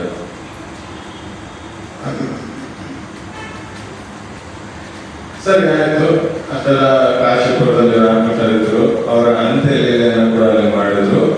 ಅದಾದ ನಂತರ ಅವರ ಮಹಾಸಮಾಗಮ. ತಮ್ಮ ಶಿಷ್ಯರೆಲ್ಲ, ಗಿರಿ ಶಿಷ್ಯರೆಲ್ಲ ತಮ್ಮ ಕೆಲಸಗಳಲ್ಲಿ ನಿರತರಾದರು. ಸನ್ಯಾಸಿ ಶಿಷ್ಯರೇನಿದ್ರಲ್ಲ ಮಧುರಾಕವರು, ಅವರಿಗೆ ಮನೆಗೆ ಹೋಗೋದಕ್ಕೆ ಇಷ್ಟ ಇಲ್ಲ. ಆದ್ರೂ ಬೇರೆ ದಾರಿ ಇಲ್ಲ, ಕೆಲವರೆಲ್ಲ ಮನೆಗೆ ಹೋಗ್ತಿದ್ದಾರೆ. ಆಮೇಲೆ ವಿವೇಕಾನಂದರು, ಅವಾಗ ನರೇಂದ್ರನಾಥ, ಅವರೆಲ್ಲ ಒಗ್ಗೂಡಿಸಿ ಎಲ್ಲಾದ್ರೂ ಒಂದ್ ಕಡೆ ನಾವು ಮಠ ಮಾಡ್ಬೇಕಂತ ಪ್ರಯತ್ನ ಮಾಡ್ತಿದ್ದಾರೆ. ಆದ್ರೆ ಆಗ್ತಾ ಇಲ್ಲ. ಎಲ್ಲ ಹೋಗೋದು ಬರೋದು, ಕೆಲವು ಶಿಷ್ಯರೆಲ್ಲ ತಪಸ್ಸಕ್ಕಂತ ಹೋಗೋದು, ತೀರ್ಥಕ್ಷೇತ್ರಕ್ಕೆ ಹೋಗೋದು, ಹಿಮಾಲಯಕ್ಕಂತ ಹೋಗೋದು, ಈ ತರ ಎಲ್ಲ ನಡೀತಾ ಇದೆ. ಶ್ರೀಮಾತೆಯವರು ಕೂಡ ಕಲ್ಕತ್ತಾದಿಂದ ಇದಕ್ಕೆ ಹೋಗ್ತಾರೆ. ಅವಾಗ ಬಲರಾಮ ಬಸು ರಾಮಕೃಷ್ಣ ಗೃಹಿ ಭಕ್ತ ಅವರ ತೀರ್ಥಯಾತ್ರೆಗೆ ಏರ್ಪಾಡು ಮಾಡ್ತಾರೆ. ಶ್ರೀಮಾತೆಯವರು ಕೂಡ ತೀರ್ಥಯಾತ್ರೆಗೆ ಹೋಗ್ತಾರೆ. ಅವರು ವೃಂದಾವನಕ್ಕೆ ಹೋಗ್ತಾರೆ, ಕಾಶಿಗೆ ಹೋಗ್ತಾರೆ, ಅಲ್ಲಿ ಬೋಧನೆ ಅಂತ ಇದೆಲ್ಲ ಅಲ್ಲಿಗೆಲ್ಲ ಹೋಗ್ತಾರೆ. ಆಗ ಅವ್ರು ನೋಡ್ತಾರೆ, ಅಲ್ಲಿ ಬೋಧನೆಯಲ್ಲಿ ಬೌದ್ಧ ಭಿಕ್ಷುಗಳು ತಮ್ಮೆಲ್ಲ ಮಠಗಳನ್ನು ಮಾಡಿಕೊಂಡು ತುಂಬಾ ಚೆನ್ನಾಗಿದ್ದಾರೆ. ಅವರಿಗೆ ಶಾರೀರಿಕವಾಗಿ ಯಾವ ಕೊರತೆನೂ ಇಲ್ಲ, ಊಟಕ್ಕೆಲ್ಲ ಯಾವ ಕೊರತೆನೂ ಇಲ್ಲ ಅಂತ. ಆಗ ಅವ್ರಿಗೆ ನೋಡಿ ತುಂಬಾ ದುಃಖ ಆಗುತ್ತೆ. ಏನ್ ದುಃಖ ಆಗುತ್ತೆ, ನನ್ನ ಮಕ್ಕಳೆಲ್ಲ ಎಲ್ಲೋ ತಿರುಗಾಡ್ತಾ ಇದ್ದಾರೆ ಅಂತ ದುಃಖ ಆಗುತ್ತೆ. ಅವಾಗ ಅವರು ಕಣ್ಣೀರಿಟ್ಟು ರಾಮಕೃಷ್ಣರಿಗೆ ಪ್ರಾರ್ಥನೆ ಮಾಡ್ತಾರೆ. ಗುರುಮಹಾರಾಜರೇ, ಠಾಕೂರರೇ, ನೀವು ಬಂದಿರಿ, ಅವತಾರ ಎತ್ತಿ ಬಂದಿರಿ, ಲೀಲೆನೆಲ್ಲ ಒಳ್ಳೆ ಲೀಲೆನ ಮಾಡಿರಿ, ಎಷ್ಟೋ ಜನಕ್ಕೆ ಜ್ಞಾನ ಭಕ್ತಿಗಳನ್ನೆಲ್ಲ ಕೊಡ್ತೀರಿ, ಸನ್ಯಾಸ ಶಿಷ್ಯರನ್ನ ಮಾಡಿದ್ರಿ, ಗಿರಿ ಭಕ್ತರನ್ನ ಮಾಡಿದ್ರಿ, ಆಮೇಲೆ ಹೊರಟೋದ್ರಿ ಕೂಡ. ಈಗ ಅವರೆಲ್ಲರೂ ಅಲೆದಾಡ್ತಾ ಇದ್ದಾರೆ, ತೀರ್ಥಯಾತ್ರೆಗಳನ್ನ ತಪಸ್ಸುಗಳನ್ನ ಮಾಡ್ತಾ ಇದ್ದಾರೆ. ಇಲ್ಲಿಗೆ ನಿಮ್ಮ ಅವತಾರ ಮುಗಿದು ಹೋಗ್ಬೇಕಾ? ಈ ರೀತಿ ಮಾಡೋದಾಗಿದ್ರೆ ನೀವು ಬರೋ ಅವಶ್ಯಕತೆ ಆದ್ರೂ ಏನಿತ್ತು? ವೃಂದಾವನದಲ್ಲಿ, ಕಾಶಿಯಲ್ಲಿ ಎಷ್ಟೋ ಜನ ಸನ್ಯಾಸಿಗಳೆಲ್ಲ ಇದ್ದಾರೆ. ಅವರು ಅಲ್ಲಾಡ್ತಿರ್ತಾರೆ, ತಪಸ್ಸು ಮಾಡ್ತಾರೆ, ಪೂಜೆ ತಗೋತಾರೆ, ಹೋಗ್ತಿರ್ತಾರೆ. ಇಷ್ಟೇ ಮಾಡೋದಾಗಿದ್ರೆ ನೀವು ಬರೋ ಅವಶ್ಯಕತೆ ಆದ್ರೂ ಏನಿತ್ತು? ಅದಕ್ಕಾಗಿ ನೀವು ನನ್ನ ಮಕ್ಕಳಿಗಾಗಿ ಇರುವುದಕ್ಕೆ ಒಂದು ಜಾಗವನ್ನು ಮಾಡಬೇಕು. ನಿಮ್ಮನ್ನ ಕೇಂದ್ರೀಕೃತವಾಗಿ ಅವರೆಲ್ಲರೂ ಅಲ್ಲಿ ಇರ್ತಾರೆ, ತಪಸ್ಸನ್ನ ಮಾಡ್ತಾರೆ, ಜಪತ್ತನ್ನ ಮಾಡ್ತಾರೆ. ಆಮೇಲೆ ನಿಮ್ಮ ಗಿರಿ ಭಕ್ತರೆಲ್ಲ ಈ ಸಂಸಾರದಿಂದ ತಪ್ತರಾಗಿ ಶಾಂತಿಗಾಗಿ ಆ ಆಶ್ರಮಗಳಲ್ಲಿ, ಆ ಮಠಗಳಲ್ಲಿ ಬರ್ತಾರೆ. ಬಂದು ಅವರು ಶಾಂತಿಯನ್ನು ಪಡಿತಾರೆ. ಇದಕ್ಕಾಗಿಯೇ ನೀವು ಒಂದು ಸ್ಥಾನವನ್ನ, ಮಠ ಆಶ್ರಮಗಳನ್ನ ಮಾಡಬೇಕು ಅಂತ ಕಣ್ಣೀರಿಟ್ಟು ಪ್ರಾರ್ಥನೆ ಮಾಡ್ತಾರೆ. ಇದನ್ನ ಶ್ರೀನಿವಾಸರು ಕೂಡ ಆಮೇಲೆ ಬೇರೆಯವರಿಗೆ ಹೇಳ್ತಾರೆ. ಅವಾಗ ಹೇಳ್ತಾರೆ, ನಾನು ಈ ರೀತಿ ಕಣ್ಣೀರಿಟ್ಟು ಪ್ರಾರ್ಥನೆ ಮಾಡಿದೆ, ಅದಾದ ನಂತರನೇ ನರೇಂದ್ರ ವಿವೇಕಾನಂದರು, ನರೇಂದ್ರನಾಥ ವಿವೇಕಾನಂದರು ಈ ಮಠ ಮಿಷನ್ ಶುರು ಮಾಡಿದ್ರು. ಇಲ್ಲೂ ನಾವು ನೋಡ್ಬೋದು ಸಂಘ ಜನನಿಯ ಪ್ರಾರ್ಥನೆಯಿಂದ ಈ ರಾಮಕೃಷ್ಣ ಮಠ, ಈ ರಾಮಕೃಷ್ಣ ಮಿಷನ್ ಪ್ರಾರಂಭವಾಯಿತು. ಆಮೇಲೆ ಅವರು ಈ ತರ ಎಲ್ಲ ಹೇಳ್ತಿದ್ರಲ್ಲ, ನರೇನ್, ರಾಕಾಲ್, ತಾರಕ್ ಅಂತ ಯಾರೋ ಒಬ್ಬ ಶಿಷ್ಯರು ಕೇಳ್ತಾರೆ, ಅಮ್ಮ ಅವರೆಲ್ಲ ಸನ್ಯಾಸಿಗಳು, ನೀನ್ ಯಾಕೆ ಅವ್ರನ್ನ ಈ ತರ ಪೂರ್ವಾಶ್ರಮದ ಹೆಸರಿನ ಕರೀತೀಯಾ? ಸನ್ಯಾಸ ಹೆಸರಿನ ನೀನ್ ಯಾಕೆ ಕರೆಯಲ್ಲ ಅವ್ರನ್ನ? ಸನ್ಯಾಸ ಹೆಸರಿನ ಕರಿಬೇಕಲ್ಲ ಅಂತ. ಅವಾಗ ಶ್ರೀಮಾನ್ ಹೇಳ್ತಾರೆ, ಹೌದು ಅದೆಲ್ಲ ಸರಿನೇ, ಅವರೆಲ್ಲ ಸನ್ಯಾಸಿಗಳೇ, ಆದ್ರೆ ನಾನು ಅವರ ತಾಯಿ, ನಾನು ಹೇಗೆ ಅವ್ರನ್ನ ಸನ್ಯಾಸ ಹೆಸರಿನ ಕರೀಲಿ? ಇಲ್ಲ, ಅವ್ರ ಮಕ್ಕಳವರು, ಅದಕ್ಕಾಗಿ ನಾನು ಅವರ ಪೂರ್ವಾಶ್ರಮದ ಹೆಸರಿನೇ ಕರೆಯೋದು. ನರೇನ್, ರಾಕಾಲ್, ತಾರಕ್ ಈ ರೀತಿಯಾಗಿ ಅವರ ಪೂರ್ವಾಶ್ರಮದ ಹೆಸರಿಂದಾನೆ ನಾನು ಕರೀತೀನಿ ಅಂತ ಈ ರೀತಿ ಶ್ರೀಮಂತರು ಹೇಳ್ತಾರೆ. ಈಗ ನಾವು ಹೇಳಿದ ಹಾಗೆ ಸಂಘ ಜನನೇ ಹೌದು, ಸಂಘ ಗುರು ಕೂಡ ಹೌದು. ಈಗ ಸಂಘದಲ್ಲಿ ಏನಾದರೂ ಸಮಸ್ಯೆ ಬಂದಾಗ ಅವ್ರನ್ನ ಕೇಳ್ತಾ ಇದ್ರು, ಈ ಸಮಸ್ಯೆ ಬಂದಿದೆ, ಹೇಗೆ ಸರಿಪಡಿಸೋದು ಅಂತೆಲ್ಲ. ಆಮೇಲೆ ಶ್ರೀಮಂತರು ಕೂಡ ಸಂಘದಲ್ಲಿ ಏನೇನು ನಡೀತಿದೆ, ಹೇಗೆ ನಡೀತಿದೆ, ಯಾವುದು ಒಳ್ಳೇದಾಗ್ತದೆ, ಯಾವ ಸಮಸ್ಯೆಗಳು ಬರ್ತಿದ್ದಾವೆ, ಇದನ್ನೆಲ್ಲ ಅವರು ಅದೆಲ್ಲ ವಿಚಾರ ಮಾಡಿ ತಿಳ್ಕೊತಾ ಇದ್ರು. ಹಾಗೆ ಆಗಿದ್ದಾಗ ಕೋಯಿಲ್ಪುರದಲ್ಲಿ ಒಂದು ಆಶ್ರಮ ಇತ್ತು. ಕೋಯಿಲ್ಪುರದಲ್ಲಿ ಶ್ರೀಮಂತರ ಒಂದು ಆಶ್ರಮವನ್ನ ಶುರು ಮಾಡಿದ್ರು. ಅಲ್ಲಿದ್ದವರು ಸ್ವಾಮಿ ಕೇಶವಾನಂದ ಅಂತ. ಅವರು ತುಂಬಾ ಪ್ರಭಾವಿ ಸನ್ಯಾಸಿ, ಕಟ್ಟುನಿಟ್ಟಿನ ಸನ್ಯಾಸಿ. ಅವರಿಂದ ಪ್ರಭಾವಿತರಾಗಿ ಎಷ್ಟೋ ಜನ ಸಾಧುಗಳು ಬಂದಲ್ಲಿ ಸೇರ್ತಾ ಇದ್ರು. ಆದರೆ ಕಟ್ಟುನಿಟ್ಟಿನ ತನದಿಂದ ಏನಾಗ್ತಿತ್ತು, ಸ್ವಲ್ಪ ದಿನ ಆದ್ಮೇಲೆ ಅಲ್ಲಿ ಅವ್ರಿಗೆ ಇರೋದು ಕಷ್ಟ ಆಗ್ತಿತ್ತು. ಹಾಗೆ ಮಾಡಿದ್ರು ಅವರು ಶ್ರೀಮಂತರ ಪ್ರೇಮವನ್ನು ನೋಡಿ ಅವ್ರ ಹತ್ರ ಹೋಗ್ತಿದ್ರು, ಜಯರಾಮ್ ಮಠಕ್ಕೆ ಹೋಗ್ತಿದ್ರು, ಅಥವಾ ಬೇಲೂರು ಮಠಕ್ಕೆ ಹೋಗ್ತಿದ್ರು. ಮತ್ತೆ ಪಾರ್ಕದಲ್ಲಿ ಮಾಯವಾಡಿ ಅಂತ ಹೇಳಿದ್ರು, ಶರತ್ ಮಹಾರಾಜ್, ಸ್ವಾಮಿ ಶಾರದಾನಂದರು, ಅವ್ರ ಹತ್ರ ಹೋಗ್ತಿದ್ರು. ಇದರಿಂದ ಅವ್ರಿಗೆ ಏನಾಗ್ತಿತ್ತು, ಅಲ್ಲಿ ಕೆಲಸ ಮಾಡೋದು ಕಡಿಮೆ ಆಗ್ತಿತ್ತು, ಕೆಲಸ ಮಾಡ್ಲಿಕ್ಕೆ ತೊಂದರೆ ಆಗ್ತಿತ್ತು ಕೇಶವಾನಂದರಿಗೆ. ಅದಕ್ಕೆ ಅವ್ರು ಯೋಚನೆ ಮಾಡ್ತಾರೆ, ಈ ತರ ಸಮಸ್ಯೆ ಆಗ್ತದೆ, ಏನ್ ಮಾಡೋದು ಇದಕ್ಕೆ ಅಂತ. ಅವ್ರಿಗೆ ಒಂದು ಹೊಳೆಯುತ್ತೆ, ಸರಿ ನಾನು ಇದನ್ನ ಶ್ರೀಮಂತರಿಗೆ ಹೇಳ್ತೀನಿ, ಅವ್ರಿಗೆ ಹೇಳಿ ಇದನ್ನ ಸರಿಪಡಿಸ್ಬೋದು ಅಂತ ಅವ್ರು ಅನ್ಕೋತಾರೆ. ಸರಿ ಆಯ್ತು, ಹೋಗ್ತಾರೆ, ಶ್ರೀಮಂತರ ಹತ್ರ ಹೇಳ್ತಾರೆ. ಅವ್ರು ಏನಂತ ಹೇಳ್ತಾರೆ, ನೋಡಮ್ಮ ಈ ರೀತಿ ಎಲ್ಲ ಬರ್ತಾರೆ, ಬಂದು ಸೇರ್ತಾರೆ ಬ್ರಹ್ಮಚಾರಿಗಳು, ಸ್ವಲ್ಪ ದಿನ ಇರ್ತಾರೆ, ಆಮೇಲೆ ಅವರು ಜಯರಾಪಾಟಿಗೆ ಬರ್ತಾರೆ, ನಿನ್ನ ಹತ್ರ ಬರ್ತಾರೆ, ಆಮೇಲೆ ಬೇಲೂರು ಮಠಕ್ಕೆಲ್ಲ ಮಾಡ್ತಾರೆ. ಇಲ್ಲಿ ಕೆಲಸ ಜಾಸ್ತಿ ಇರುತ್ತೆ, ನೀನೆಲ್ಲ ಅವ್ರಿಗೆ ತುಂಬಾ ಪ್ರೀತಿ ತೋರಿಸ್ತೀಯಾ, ಊಟ ಎಲ್ಲ ಚೆನ್ನಾಗಿ ಕೊಡ್ತೀಯಾ, ಅದನ್ನೆಲ್ಲ ನೋಡ್ಬಿಟ್ಟು ಅವ್ರು ಇಲ್ಲಿಂದ ಬಿಟ್ಟು ಹೋಗ್ಬಿಡ್ತಾರೆ. ಅದರಿಂದ ಕಷ್ಟ ಆಗುತ್ತೆ, ಕೆಲಸಕ್ಕೆಲ್ಲ ಕಷ್ಟ ಆಗುತ್ತೆ.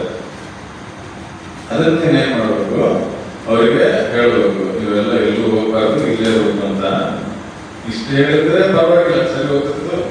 ಆದ್ರೆ ಆಮೇಲೆ ಅವ್ರು ಏನ್ ಹೇಳ್ತಾರೆ, ನೀನು ಅವ್ರು ಎಲ್ಲಾದ್ರೂ ಹೋದ್ರೆ ನಿನ್ ಕಷ್ಟ ಬಂದ್ರೆ ನೀನು ಅವ್ರನ್ನ ಸೇರಿಸ್ಕೋಬಾರ್ದು, ಮತ್ತೆ ಬೇರೆ ಮನೆಗೆ ಹೋದ್ರೆ ಅವ್ರನ್ನ ಸೇರಿಸ್ಕೋಬಾರ್ದು ಅಂತ ನೀನು ಅವ್ರಿಗೆ ಹೇಳೋದು. ಈ ತರ ಹೇಳ್ತಾರೆ. ಇದನ್ನ ಕೇಳಿ ಶ್ರೀಮಾತ ತುಂಬಾ ಕೋಪ ಹೇಳ್ತಾರೆ, ಅವರೆಲ್ಲ ನನ್ನ ಮಕ್ಕಳು, ಅವ್ರಿಗೆ ಎಲ್ಲಿ ಬೇಕೋ ಅಲ್ಲಿ ಇರ್ತಾರೆ, ನೀನ್ ಯಾರನ್ನ ಹೇಳೋದಕ್ಕೆ ಅವ್ರನ್ನ ಸೇರಿಸ್ಕೋಬಾರ್ದು ಅಂತ ಏನ್ ಅನ್ಕೊಳ್ತಿದ್ಯಾ, ತುಂಬಾ ಕೋಪ ಬರುತ್ತೆ. ಆಗ ಅವ್ನಿಗೆ ಅರ್ಥ ಆಗುತ್ತೆ, ಕೇಶವಾನಂದರಿಗೆ ಮಾಡಿ ತಪ್ಪು ಅರ್ಥ ಆಗುತ್ತೆ. ಸಾಷ್ಟಾಂಗ ಪ್ರಣಾಮ ಮಾಡಿ ಕ್ಷಮೆಯನ್ನ ಕೇಳ್ತಾರೆ. ತಪ್ಪಾಯ್ತಮ್ಮ, ನಾನು ಹೇಳಿದ ತಪ್ಪಾಯ್ತು, ಅರ್ಥ ಆಯ್ತು ಅಂತ ಅರ್ಥ ಆಯ್ತು, ನನಗೆ ಕ್ಷಮಿಸ್ಬಿಡು ಅಂತ. ಆಗ ಶ್ರೀಮಾತರು ಹೇಳ್ತಾರೆ, ನೋಡು ಎಲ್ಲ ಕಟ್ಟನಿಟ್ಟಾಗಿರುತ್ತೆ ಸರಿ, ಆದ್ರೆ ಅದರಿಂದ ನೀನು ಜನರನ್ನ ಗೆಲ್ಲೋದಕ್ಕೆ ಆಗೋಲ್ಲ. ಅವ್ರನ್ನ ಗೆಲ್ಲೋದಾದ್ರೆ ಪ್ರೀತಿಯಿಂದ ಗೆಲ್ಲಬೇಕು. ಕಟ್ಟುನಿಟ್ಟತನದಿಂದ ಜನರನ್ನ ಗೆಲ್ಲೋದಕ್ಕೆ ಆಗೋಲ್ಲ. ಅವ್ರನ್ನ ಗೆಲ್ಲೋದಕ್ಕೆ ಪ್ರೀತಿಯಿಂದ ಮಾತ್ರ ಸಾಧ್ಯ. ನೀನು ಅವ್ರನ್ನ ಪ್ರೀತಿಸು, ಪ್ರೀತಿಯಿಂದ ನೋಡ್ಕೋ, ಅವ್ರನ್ನ ಬಿಟ್ಟು ಹೋಗಲ್ಲ, ನಿಮ್ ಜೊತೆಗೆ ಇರ್ತಾರೆ. ಆಶ್ರಮದ ಕೆಲಸಗಳು ಸೇವೆಗಳು ಚೆನ್ನಾಗಿ ನಡೆಯುತ್ತೆ, ಈ ರೀತಿ ಹೇಳ್ತಾರೆ. ಆಮೇಲೆ ಅವ್ರನ್ನ ಅಲ್ಲಿ ನೋಡ್ತಾರೆ, ಅಬ್ಸರ್ವ್ ಮಾಡ್ತಾರೆ. ಹಾಗೆಲ್ಲ ಹಳ್ಳಿಗಳಲ್ಲೆಲ್ಲ ರೋಗ, ಮಲೇರಿಯಾ ಈ ತರದ್ದೆಲ್ಲ ರೋಗಗಳು ಜಾಸ್ತಿ ಬರ್ತದೆ. ಅಲ್ಲಿ ಊಟದ ಕೂಡ ಅಷ್ಟು ಚೆನ್ನಾಗಿರ್ತಿರ್ಲಿಲ್ಲ. ಅವಾಗ ಅದನ್ನು ನೋಡಿ ಹೇಳ್ತಾರೆ, ನೋಡು ನೀವು 300 ಪಲ್ಯವನ್ನು ಮಾಡಿ ರಾಮಕೃಷ್ಣನಿಗೆ ನೈವೇದ್ಯವನ್ನು ಕೊಡು, ಅದನ್ನೇ ನೀವೆಲ್ಲರೂ ಸ್ವೀಕರಿಸಿರಿ. ಕೆಲಸ ಮಾಡಲಿಕ್ಕೆ ಶಕ್ತಿ ಬೇಕು, ಶಕ್ತಿಯಿಂದ ಕೆಲಸ ಮಾಡೋಕ್ಕಾಗಲ್ಲ, ಶರೀರ ವೀಕ್ ಆಗುತ್ತೆ, ಅದಕ್ಕೆ ರೋಗ ಕೂಡ ಬರುತ್ತೆ. ಅದಕ್ಕಾಗಿ ಚೆನ್ನಾಗಿ ಅಡಿಗೆ ಮಾಡಿ ರಾಮಕೃಷ್ಣರಿಗೆ ನೈವೇದ್ಯ ಮಾಡು, ಅದಾದ್ಮೇಲೆ ಅದನ್ನೇ ನೀವು ಹಂಚ್ಕೊಂಡು ತಿಂದ್ರಿ. ಆ ಬಲವಾದ ಶರೀರದಿಂದ ಗುರುಮಹಾರಾಜರ ಸೇವೆಯನ್ನ ನೀವು ಚೆನ್ನಾಗಿ ಮಾಡಬೇಕು. ಈ ರೀತಿಯಾಗಿ ಅವರಿಗೆ ಕೊಡ್ತಾರೆ, ಹೇಳ್ತಾರೆ, ಸಂದೇಶನ ನೀಡ್ತಾರೆ.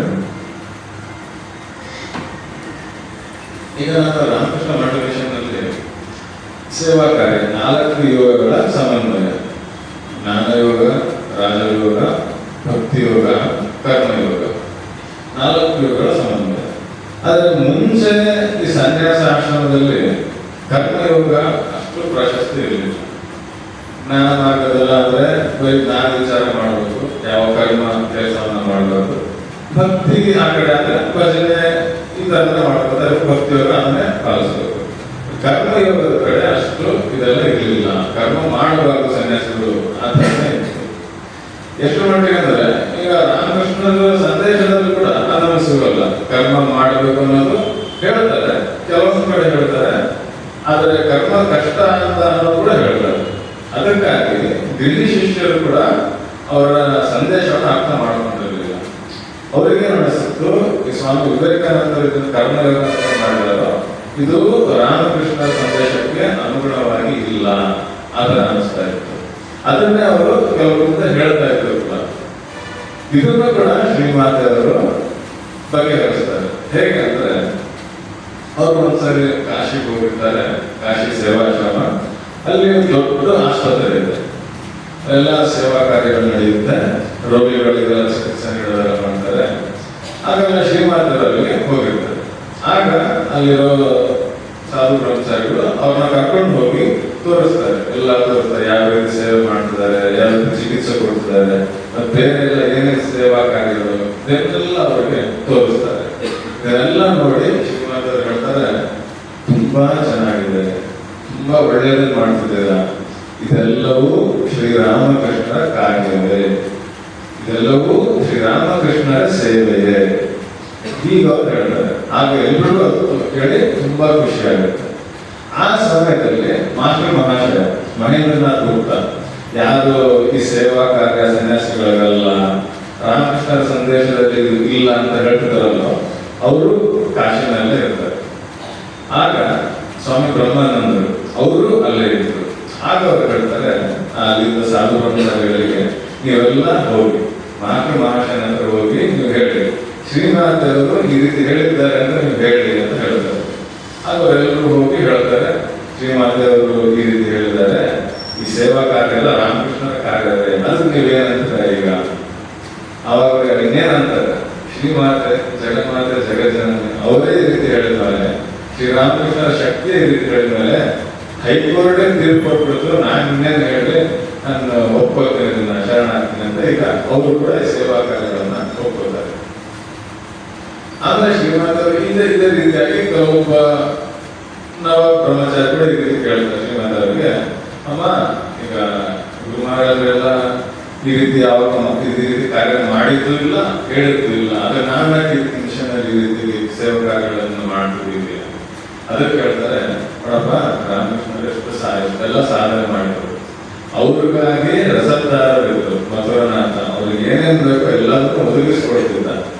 ಅವರಿಗೆ ತಮ್ಮ ದೇಹವನ್ನ ನೋಡ್ಕೊಳ್ಳಿಕ್ಕೆ ಅವ್ರಿಗೆ ಆಗ್ತಿರಲಿಲ್ಲ, ಅಷ್ಟು ಅವರು ಭಗವಂತನಲ್ಲಿ ಲೀನರಾಗಿರ್ತಿದ್ರು.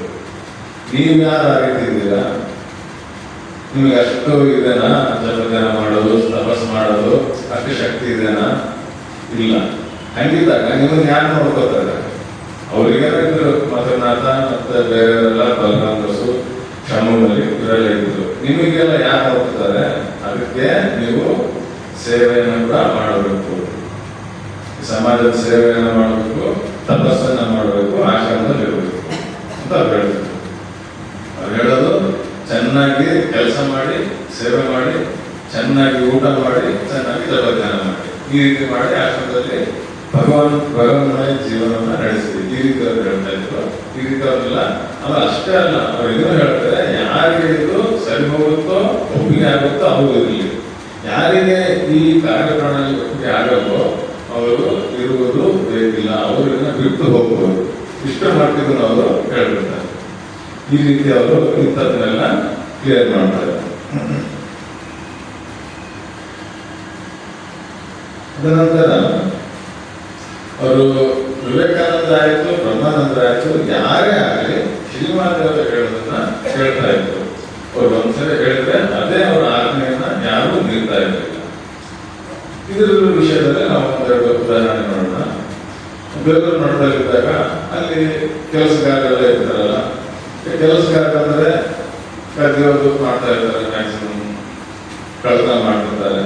ಆ ರೀತಿ ಇದ್ದಾಗ ವಿವೇಕಾನಂದ ಕೈಯಲ್ಲಿ ಸಿಕ್ಬಿಡುತ್ತೆ. ಅವ್ರಿಗೆ ಗೊತ್ತಾಗುತ್ತೆ ಒಬ್ಬ ಕೆಲಸವನ್ನು ಈ ರೀತಿ ಕಲ್ತಿದ್ದಾನೆ ಅಂತ ಹೇಳ್ಬೋದು. ಅವ್ರಿಗೆ ಕೋಪ ಬರುತ್ತೆ, ಚೆನ್ನಾಗಿ ಅವನ್ನ ಬೈದು ತೆಗೆದುಹಾಕ್ತಾರೆ. ಆ ಕಳ್ಳ ಆ ಕೆಲಸದವನು ಮಹಾಬುದ್ಧಿವಂತ. ಅವ್ರಿಗೆ ಗೊತ್ತು ಶ್ರೀಮಾತವರು ಇದ್ದಾರೆ ಕಲ್ಕತ್ತಾದಲ್ಲಿ, ಬಾಗ್ಬಜಾರ್ನಲ್ಲಿ ಇದ್ದಾರೆ, ನಾನು ಅವ್ರ ಹತ್ರ ಹೋಗಿ ಅವ್ರಿಗೆ ಶರಣಾದ್ರೆ ನನಗೆ ರಕ್ಷಣೆ ಸಿಗುತ್ತೆ ಅಂತ ಅವನ ಸೀದಾ ಅಲ್ಲಿ ಹೋಗ್ತಾನೆ. ಅಲ್ಲಿ ಹೋಗ್ಬಿಟ್ಟು ಶ್ರೀಮಾತವರೇ ಶರಣಾಗತ್ತೆ ಅಂತ, ಈ ರೀತಿ ಆಗ್ಬಿಟ್ಟಿದೆ ನಂದು, ನೀವೇ ನನ್ನ ಕಾಪಾಡಬೇಕು ಅಂತ ಮಾತೆ ಶ್ರೀಮಾತೆ ಅವ್ರ ಮನಸ್ಸು ಹೃದಯ ಕರಗುತ್ತೆ. ಕವಿ ಹೇಳ್ತಾರೆ, ಸರಿ ಆಯ್ತು, ತಪ್ಪೇನೋ ಆಗೋಯ್ತು, ಸರಿ ಕ್ಷಮಿಸೋಣ, ನಾನು ಹೇಳ್ತೀನಿ, ನೀನು ವಾಪಸ್ ಹೋಗ್ಬೋದು. ಅದೇ ಸಮಯಕ್ಕೆ ಅಲ್ಲಿ ಸ್ವಾಮಿ ಪ್ರೇಮಾನಂದರು ಇರ್ತಾರೆ. ಅವ್ರು ಹೇಳ್ತಾರೆ, ನೀವೇನಪ್ಪ ಸನ್ಯಾಸಿಗಳು, ನಿಮ್ಗೆ ಏನೋ ಬೇಕಿಲ್ಲ, ಆದ್ರೆ ಇವನು ಬಡವ, ಸಂಸಾರ ಇದೆ, ಅವ್ರಿಗೆಲ್ಲ ಹಣ ಬೇಕಾಗುತ್ತೆ, ಅದಕ್ಕೆ ಕರ್ತಿದ್ದಾನೆ, ಸರಿ ಸರ್ ಕ್ಷಮಿಸ್ಬಿಡಿ, ಇನ್ನೊಂದು ಸರಿ ತಪ್ಪು ಮಾಡಲ್ಲ, ಕರ್ಕೊಂಡು ಹೋಗ್ಬೋದು. ಪ್ರೇಮಾನಂದರು ಗೊತ್ತು ವಿವೇಕಾನಂದರ ಕೋಪ ಏನು ಅಂತ. ಅವ್ರು ಒಂದ್ಸರಿ ಕೋಪ ಬಂದ್ರೆ ಅವ್ರು ಬೈಯಕ್ಕೆ ಶುರು ಮಾಡಿದ್ರೆ ತಡ್ಕೊಳಕ್ಕಾಗಲ್ಲ, ನಿಲ್ಲೋಕ್ಕಾಗಲ್ಲ, ಅಷ್ಟು ತೀಕ್ಷ್ಣವಾಗಿರುತ್ತೆ ಅವರು ಬೈಗಳು ಅಂದ್ರೆ. ಅವ್ರು ಹೇಳ್ತಾರೆ, ಅಮ್ಮ ಅಲ್ಲಿ ವಿವೇಕಾನಂದ ಇದ್ದಾರೆ.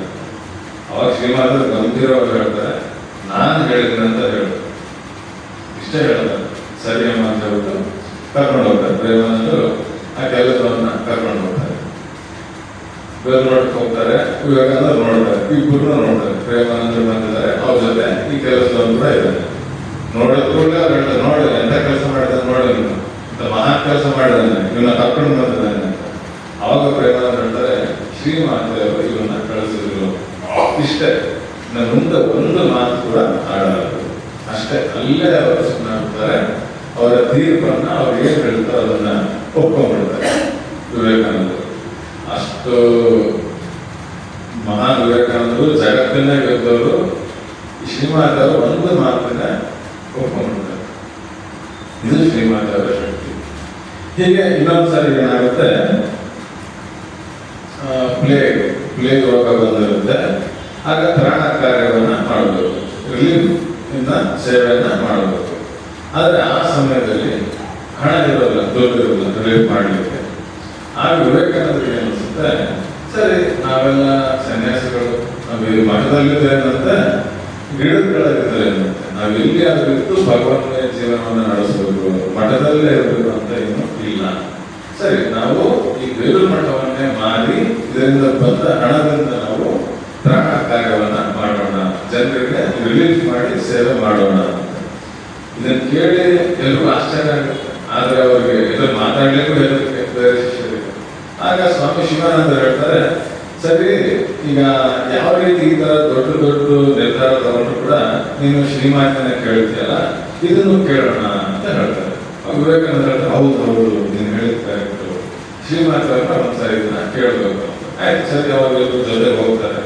ಅವಾಗ ಶ್ರೀಮಾತ ಕಲ್ಕತ್ತಾನಲ್ಲಿ ಇದ್ರು, ಅವ್ರ ಜೊತೆಗೆ ಹೋಗ್ತಾರೆ. ಶ್ರೀಮಾತವರು ಈ ಪ್ರಸ್ತಾವವನ್ನು ಹೇಳ್ತಾರೆ, ಅಮ್ಮ ನೋಡು, ಈಗ ಪ್ಲೇಗ್ ಬಂದಿದೆ, ಅಲ್ಲ ತ್ರಾಣ ಕಾರ್ಯವನ್ನು ಮಾಡಬೇಕು, ಜನರೆಲ್ಲ ಸಾಯ್ತಾ ಇದ್ದಾರೆ, ನಾವೆಲ್ಲ ಸನ್ಯಾಸಿಗಳು, ನಮ್ಗೆ ಮಠ ಆದ್ರೇನು ಗಿಡ ಆದ್ರೇನು ಎಲ್ಲೋ ಹೋಗ್ತೀವಿ, ಮಠವನ್ನು ಬೇರು ಮಠವನ್ನು ಮಾರಿ ನಾವು ಈ ತ್ರಾಣ ಕಾರ್ಯವನ್ನು ಮಾಡೋಣ, ನಿನ್ನ ಅರ್ಪಣೆಗಾಗಿ ಬಂದಿದ್ದೀವಿ ಅಂತ.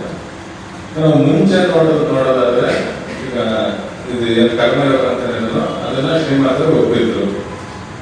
ನರೇನ್ ಮಾಡಿದ್ದು ಎಲ್ಲ ಶಿವಸೆ ಮಾಡಿದ್ದೇನೆ ಅಂತ ಹೋಗ್ತಿದ್ರು. ಇದು ಎಷ್ಟೋ ಬಹುತೇಕ ಅವರ ನಿರ್ಣಯಗಳನ್ನ ಹೋಗ್ತಾ ಇತ್ತು ಶ್ರೀಮಾತರು. ಆದ್ರೆ ಈಗ ಏನಂತಾರೆ, ನರೇನ್ ಏನ್ ಹೇಳ್ತಿದ್ದೆ ನೀನು, ಬೇಲೂರು ಮಠ ನೀನ್ ಹೇಗ್ ಮಾಡ್ತೀಯ, ಬೇಲೂರು ಮಠ ನಿಂದ ಮಾರೋಕೆ, ಅದು ರಾಮಕೃಷ್ಣರದು, ನಿನ್ನದಲ್ಲ, ಅದು ನಿನಗೆ ಅದನ್ನ ಮಾರೋದಕ್ಕೆ ಅಧಿಕಾರವೇ ಇಲ್ಲ, ಸೊ ನೀನು ಅದನ್ನ ಮಾರುವ ಹಾಗಿಲ್ಲ. ಅದು ಒಂದು ವಿಷಯ ಆಯ್ತು. ಮತ್ತೆ ಈಗ ನಮ್ಮ ರಾಮಕೃಷ್ಣ ಮಠದ ತ್ರಾಣ ಕಾರ್ಯ ಏನಿದೆನೋ ಇದೆಲ್ಲ ಒಂದೇ ರಿಲೀಫ್ಗೆ ಮುಗಿದು ಹೋಗುತ್ತಾ, ಒಂದು ರಿಲೀಫ್ ಮಾಡಿ ಮುಗಿಸ್ಬಿಡೋದ? ಇಲ್ಲ, ಹಂಗಾಗಲ್ಲ. ಮುಂದೆ ಎಷ್ಟೋ ರಿಲೀಫ್ಗಳನ್ನ ಮಾಡುತ್ತೆ, ಎಷ್ಟೋ ಜನರ ಸೇವೆಯನ್ನ ಈ ಮಠ ಮಾಡುತ್ತೆ. ಅದರಿಂದ ಈಗ ಇದನ್ನ ಮಾಡೋದಕ್ಕಾಗಲ್ಲ, ಮಾಡೋದು ಸರಿಯಲ್ಲ. ಅದೊಂದು. ಸರಿ, ನೀವೆಲ್ಲ ವೀರ ಸನ್ಯಾಸಿಗಳು, ನೀವೆಲ್ಲ ಗಿಡದ ಕೆಳಗೂ ಇರ್ತಾರೆ, ಎಲ್ಲಾದ್ರೂ ಇರ್ತಾರೆ. ಆದ್ರೆ ಮುಂದೆ ಬರುವ ಸನ್ಯಾಸಿಗಳು, ಬ್ರಹ್ಮಚಾರಿಗಳು ನಿಮ್ಮಷ್ಟು ಶಕ್ತಿಯುತರಾಗಿರುವುದಿಲ್ಲ. ಅವರಿಗೆ ಗಿಡದ ಕೆಳಗೆಲ್ಲ ಇದ್ದು ಇರೋದಕ್ಕೆ ಆಗಲ್ಲ. ಅವರಿಗೆ ಈ ಮಠ ಬೇಕು. ಮಠದ ಮೂಲಕ ಅವರು ತಮ್ಮ ಆಧ್ಯಾತ್ಮಿಕ ಜೀವನವನ್ನ ನಡೆಸ್ತಾರೆ, ಈ ಸಮಾಜದ ಸೇವೆಯನ್ನು ಕೂಡ ಮಾಡ್ತಾರೆ. ಈ ರೀತಿಯಾಗಿ ಅವರಿಗೆ ಹೇಳ್ತಾರೆ.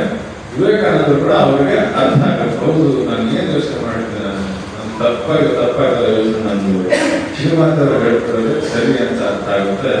ಅವಾಗ ಅವರು ಅದನ್ನು ಕೂಡ ಸಂಪೂರ್ಣವಾಗಿ ಒಪ್ಕೊಂಡು ವಾಪಸ್ ಬರ್ತಾರೆ. ಅದಾದ ನಂತರನೇ ದುಡ್ಡು ಕೂಡ ಡೊನೇಷನ್ ಕೂಡ ಬರುತ್ತೆ. ಅವರು ಅದು ಆ ಪರಿಸ್ಥಿತಿನೇ ಬರಲ್ಲ. ಇದು ಬೇರ್ಕೊಂಡನ್ನು ಮಾರಬೇಕು, ದುಡ್ಡಿಲ್ಲ ಅನ್ನೋ ಪರಿಸ್ಥಿತಿನೇ ಬರಲ್ಲ. ಆ ಡೊನೇಷನ್ ಇಂದ ಬಂದ ಹಣದಿಂದ ಅವರು ತ್ರಾಣ ಕಾರ್ಯವನ್ನು ಮಾಡ್ತಾರೆ.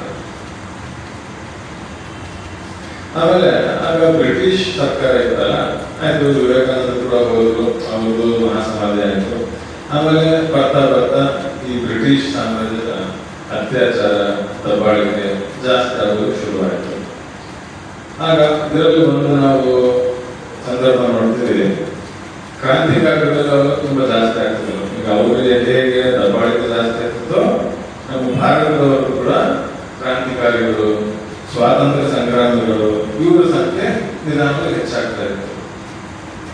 ಅಂಥದ್ರಲ್ಲಿ ಒಬ್ಬ ಮಹಿಳೆ ಕ್ರಾಂತಿಕಾರಿ ಇರ್ತಾರೆ. ಕ್ರಾಂತಿಕಾರಿ ಈಗ ಅವಳನ್ನ ಹಿಡ್ಕೋಬೇಕು, ಪೊಲೀಸರಿಗೆ ಗೊತ್ತಾಗುತ್ತೆ ಇವಳು ಕ್ರಾಂತಿಕಾರಿ, ಅವಳನ್ನ ಬಂಧಿಸಬೇಕು ಅಂತ. ಅಲ್ಲಿ ಬಂಧಿಸೋಕಂತ ಹೋದಾಗ ಅದೇ ಹೆಸರಿನವರು ಇಬ್ರು ಮಹಿಳೆ ಇರ್ತಾರೆ. ಅದೇ ಹೆಸರು ಇಬ್ರು ಮಹಿಳೆ. ಅದರಲ್ಲಿ ಒಬ್ಬ ಮಹಿಳೆ ಪ್ರೆಗ್ನೆಂಟ್ ಇರ್ತಾರೆ. ಆಗ ಅವ್ರು ಏನ್ ಮಾಡಬೇಕು, ಇಬ್ಬರಲ್ಲಿ ಯಾರು ಅಂತ ಗೊತ್ತಿಲ್ಲ. ಅದಕ್ಕೆ ಅಂತ ಮೂರು ಕೆಲಸ ಮಾಡ್ತಾರೆ ಪೊಲೀಸರು, ಇಬ್ಬರನ್ನೂ ಕರ್ಕೊಂಡು ಹೋಗ್ತಾರೆ ಪೊಲೀಸ್ ಸ್ಟೇಷನ್. ಆ ಪ್ರೆಗ್ನೆಂಟ್ ಮಹಿಳೆ ಅಷ್ಟು ಕೂಡ ಅವ್ರಿಗೆ ಅರ್ಥ ಆಗಲ್ಲ, ಕಷ್ಟ ಆಗುತ್ತೆ, ಎಷ್ಟು ತೊಂದರೆ ಆಗುತ್ತೆ ಅಂತ ಇಬ್ಬರನ್ನೂ ಅವರು ಪೊಲೀಸ್ ಸ್ಟೇಷನ್ಗೆ ಕರ್ಕೊಂಡು ಹೋಗ್ತಾರೆ. ಈ ವಿಷಯ ಶ್ರೀಮಾತ ಕಿವಿಗೆ ಬೀಳುತ್ತೆ. ಇದು ಕೇಳಿ ಅವ್ರಿಗೆ ತುಂಬಾ ಕೋಪ ಬಂದ್ಬಿಡುತ್ತೆ. ಬ್ರಿಟಿಷ್ ಸರ್ಕಾರದ ಮೇಲೆ ಹೇಳ್ತಾರೆ, ಇದೇನು ಸರ್ಕಾರದವರೇ ಹೇಳಿದ್ದು ಅಥವಾ ಆ ಪೊಲೀಸರು ತಮ್ಮ ಬುದ್ಧಿ ಉಪಯೋಗ ಮಾಡಿದ್ದು? ಅಲ್ಲಿ ಯಾವ ಪುರುಷರು ಇರಲಿಲ್ವಾ ಆ ಪೊಲೀಸರಿಗೆ ತಟ್ಟಿ ಅವ್ರನ್ನ ಬಿಡಿಸೋದಕ್ಕೆ? ಇದು ಬ್ರಿಟಿಷ್ ಬ್ರಿಟಿಷರೇ ಮಾಡಿದ್ದಾಗಿದ್ರೆ ಅವರ ದಿನಗಳು ಜಾಸ್ತಿ ಇಲ್ಲ, ಇನ್ನು ಮುಗಿತಾ ಬಂದು ಈ ರೀತಿ ಅವರಿಗೆ ಹೇಳ್ತಾರೆ. ಆದ್ರೆ ಅದಾಗಿ ಕೆಲವು ಸಮಯಕ್ಕೆ ಅವ್ರಿಗೆ ಮತ್ತೆ ವಿಷಯ ಸಿಗುತ್ತೆ, ಇಲ್ಲ ಅವ್ರು ಹೋಗಿ ಅವ್ರನ್ನ ಆ ಮಹಿಳೆಯನ್ನ ಬಿಡಿಸ್ಕೊಂಡು ಬಂದಿದ್ದಾರೆ, ಈಗ ಅವರು ಆ ಮಹಿಳೆ ಚೆನ್ನಾಗಿದೆ. ಆಗ ಅವ್ರ ಮನಸ್ಸು ಸ್ವಲ್ಪ ಶಾಂತವಾಗುತ್ತೆ. ಈ ನ್ಯೂಸ್ ಕೇಳಿದ್ಮೇಲೆ, ವಿಷಯವನ್ನು ಕೇಳಿದ್ಮೇಲೆ ಅವ್ರ ಮನಸ್ಸು ಸ್ವಲ್ಪ ಶಾಂತಿ ಕೊಡುತ್ತೆ. ತದನಂತರ ಈಗ ಇಷ್ಟೆಲ್ಲ ಇದನ್ನೆಲ್ಲ ನೋಡ್ಬಿಟ್ಟು ಅವ್ರು ಹೇಳ್ತಾರೆ, ಈ ಬ್ರಿಟಿಷರು ಯಾವಾಗ ಹೋಗ್ತಾರಪ್ಪ, ಹೋಗ್ಬಿಡ್ಲಿ ಅವರು, ತುಂಬಾ ತೊಂದರೆ ಕೊಡ್ತಿದ್ದಾರೆ, ಈ ಇದ್ದು ಸಾಕಾಯ್ತವರು, ನಮ್ಮ ದೇಶಕ್ಕೆ ತಮ್ಮ ಮನೆಗೆ ಹೋಗ್ಬಿಡ್ಲಿ. ಇಲ್ಲ ಅನಿಸ್ಬೋದು, ಸರಿ ಶ್ರೀಮಾತೆಯವರು ತಾಯಿ ಜಗನ್ಮಾತೆ, ಹಾಗಿದ್ರೆ ಈ ಜಗತ್ತಿಗೆ ತಾಯಿ, ಬರೀ ಭಾರತದವರಿಗೆ ಅಲ್ಲ, ಬ್ರಿಟಿಷರು ಅವ್ರಿಗೂ ತಾಯಿ ಆಗ್ಬೇಕು, ಅದೇ ರೀತಿ ಹೇಳ್ತಿದ್ದಾರೆ, ಅವ್ರು ಹೋಗ್ಬಿಡಿ ಅಂತಿದ್ದಾರೆ ಅಂತ ಪ್ರಶ್ನೆ ಬರ್ಬೋದು.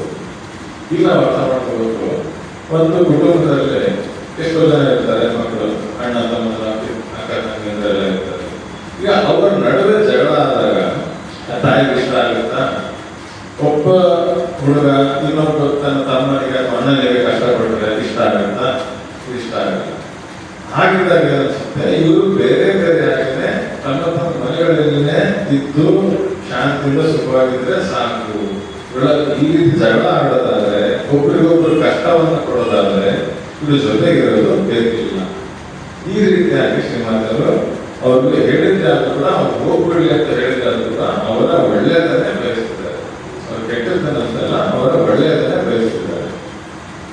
ಇದು ಶ್ರೀಮಾತೆಯವರ ಮಾತುಕತೆ. ಆಗ ನಾವು ಮುಂದೆ ನೋಡಿರ್ತಾರ ಕ್ರಾಂತಿಕಾರಿಗಳೆಲ್ಲ ಹೆಚ್ಚಾಗ್ತಾ ಇದ್ರು. ಆಗ ಯಾವಾಗ ಅವರು ಈ ನಮ್ಮ ರಾಮಕೃಷ್ಣ ಮಿಷನ್ ಬಗ್ಗೆ ಗೊತ್ತಾಗ್ತಿತ್ತು, ಮಠದ ಬಗ್ಗೆ ಗೊತ್ತಾಗ್ತಿತ್ತು, ಶ್ರೀರಾಮಕೃಷ್ಣರು, ವಿವೇಕಾನಂದರು ಇವರು ಗೊತ್ತಾದ್ಮೇಲೆ ಅವರ ಮನಸ್ಸು ಪರಿವರ್ತನೆ ಆಗ್ತಿತ್ತು.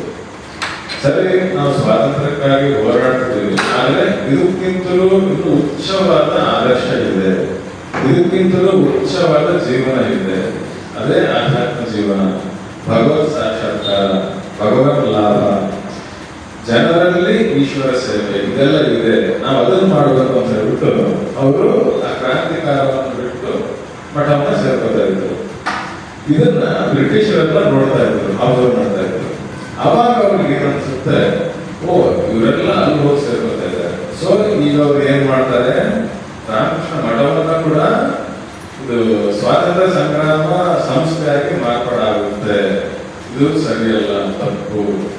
ಇದಕ್ಕೆ ಯಾರು ಬೆಂಬಲ ನೀಡ್ತಾರೋ ಅವರು ಕ್ರಾಂತಿಕಾರಿಗಳು, ಇದು ಈ ರೀತಿ ಆಗ್ಬಾರ್ದು ಅಂತ ಹೇಳ್ಬಿಟ್ಟು ಗವರ್ನರ್ ಏನಿರ್ತಾನೋ, ಕಲ್ಕತ್ತಾ ಗವರ್ನರ್ ಈಗ ನ್ಯೂಸ್ ಪೇಪರ್ ಅಲ್ಲಿ ಮ್ಯಾಗ್ಝಿನ್ ಪಬ್ಲಿಷ್ ಮಾಡ್ತಾರೆ. ಏನಂತ ಪಬ್ಲಿಷ್ ಮಾಡ್ತಾರೆ ಮೆಸೇಜ್ನ, ಈ ಕ್ರಾಂತಿಕಾರಿಗಳೆಲ್ಲ ಮಿಷನ್ ಸೇರ್ಕೋತಾ ಇದ್ದಾರೆ, ಈ ಮಠದ ಐಡಿಯಲ್ಸ್ ಏನಿದಾವೋ, ಉದ್ದೇಶಗಳೇನಿದಾವೋ ಅದೆಲ್ಲ ಒಳ್ಳೆಯದೇ, ಆದ್ರೆ ಅದ್ರ ಒಳಗಡೆ ಇರೋರು ಕ್ರಾಂತಿಕಾರಿಗಳು ಅದನ್ನ ಆ ರೀತಿ ಮಾಡ್ತಾ ಇಲ್ಲ, ಆ ರೀತಿ ಎಲ್ಲ ಅವರು ಪಬ್ಲಿಷ್ ಮಾಡ್ತಾರೆ.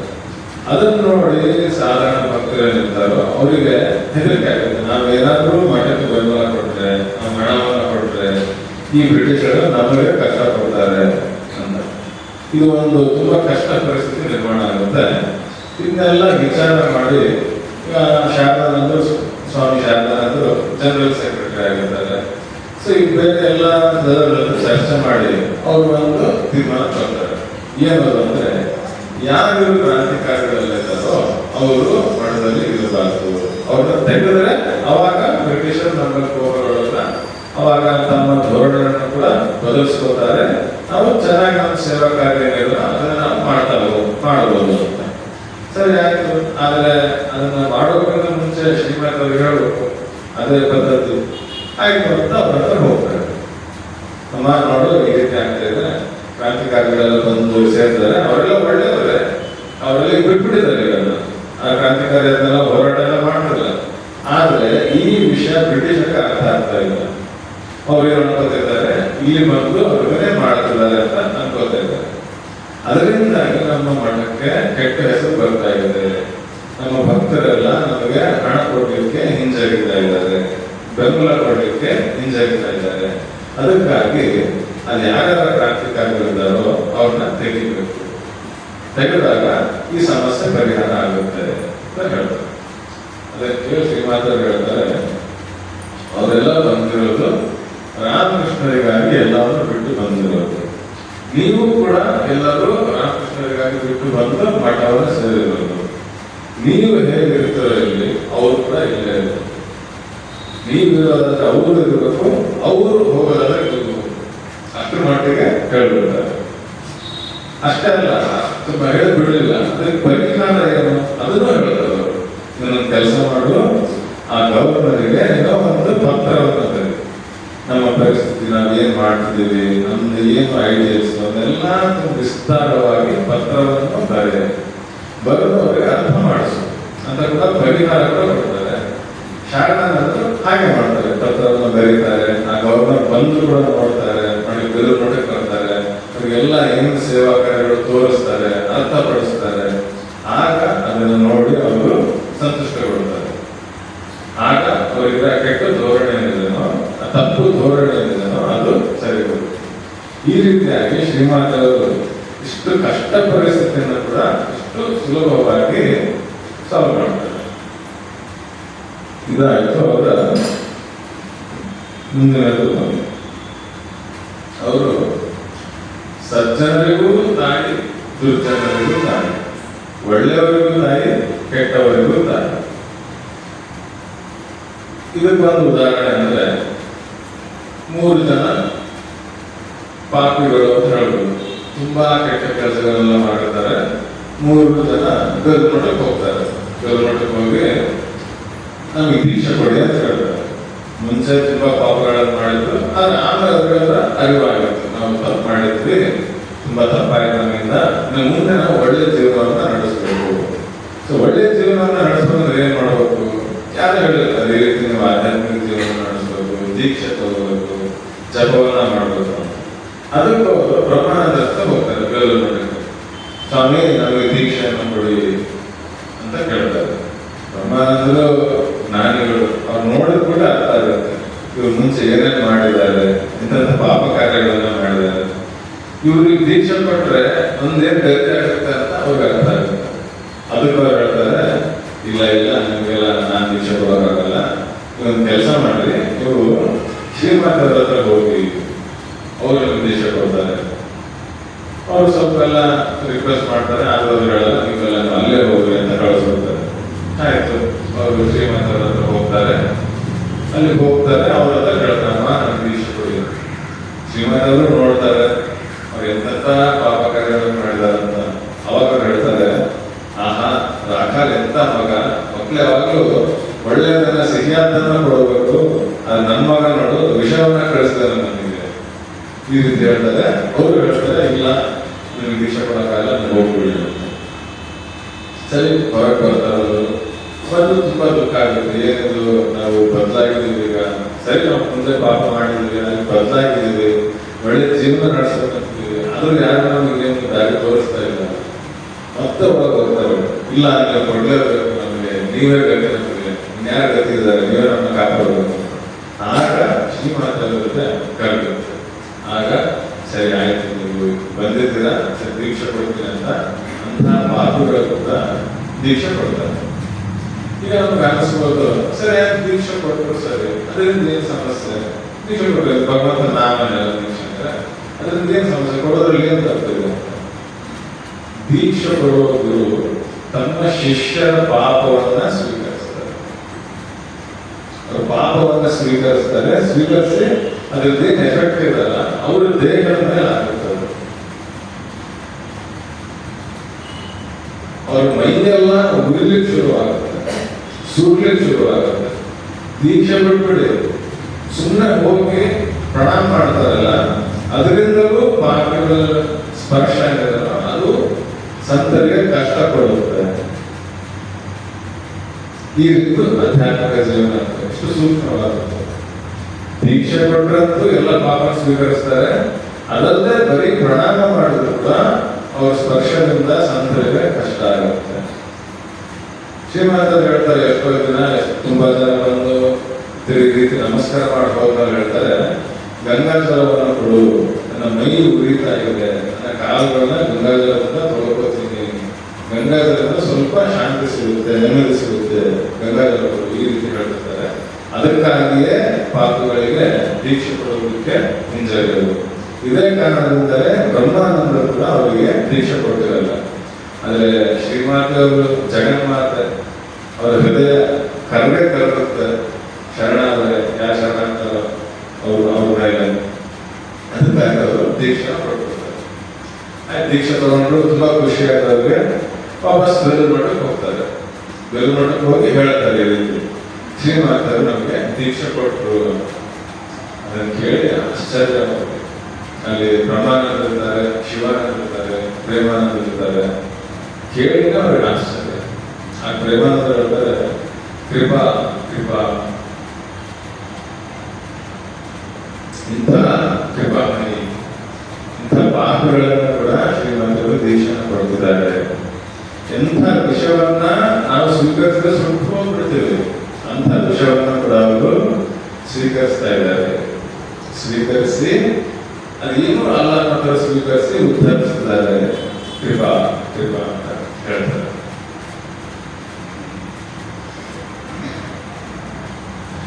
ಅದರ ನಂತರ ಇನ್ನೊಂದು ಘಟನೆಯನ್ನು ನೋಡ್ತೀವಿ ನಾವು. ಇನ್ನೊಬ್ಬರ ದುಃಖವನ್ನು ಕೂಡ ಸ್ವೀಕರಿಸ್ತಾ ಇದ್ರು ಅವರು. ಹೇಗಂದ್ರೆ ಒಂದ್ಸಾರಿ ಅವ್ರಿಗೆ ಮೊಣಕಾಲು ನೋವಿತ್ತು. ಅವರೊಬ್ಬ ಶಿಷ್ಯರು ಅವ್ರ ಎಣ್ಣೆಯನ್ನ ಹಚ್ತಾ ಇದ್ದಾರೆ, ಅವ್ರ ಮೊಣಕಾಲಿಗೆ ಎಣ್ಣೆನ ಹಚ್ತಾ ಇದ್ದಾರೆ. ಆಗ ಒಬ್ಬ ಮಹಿಳೆ ಬರ್ತಾಳೆ.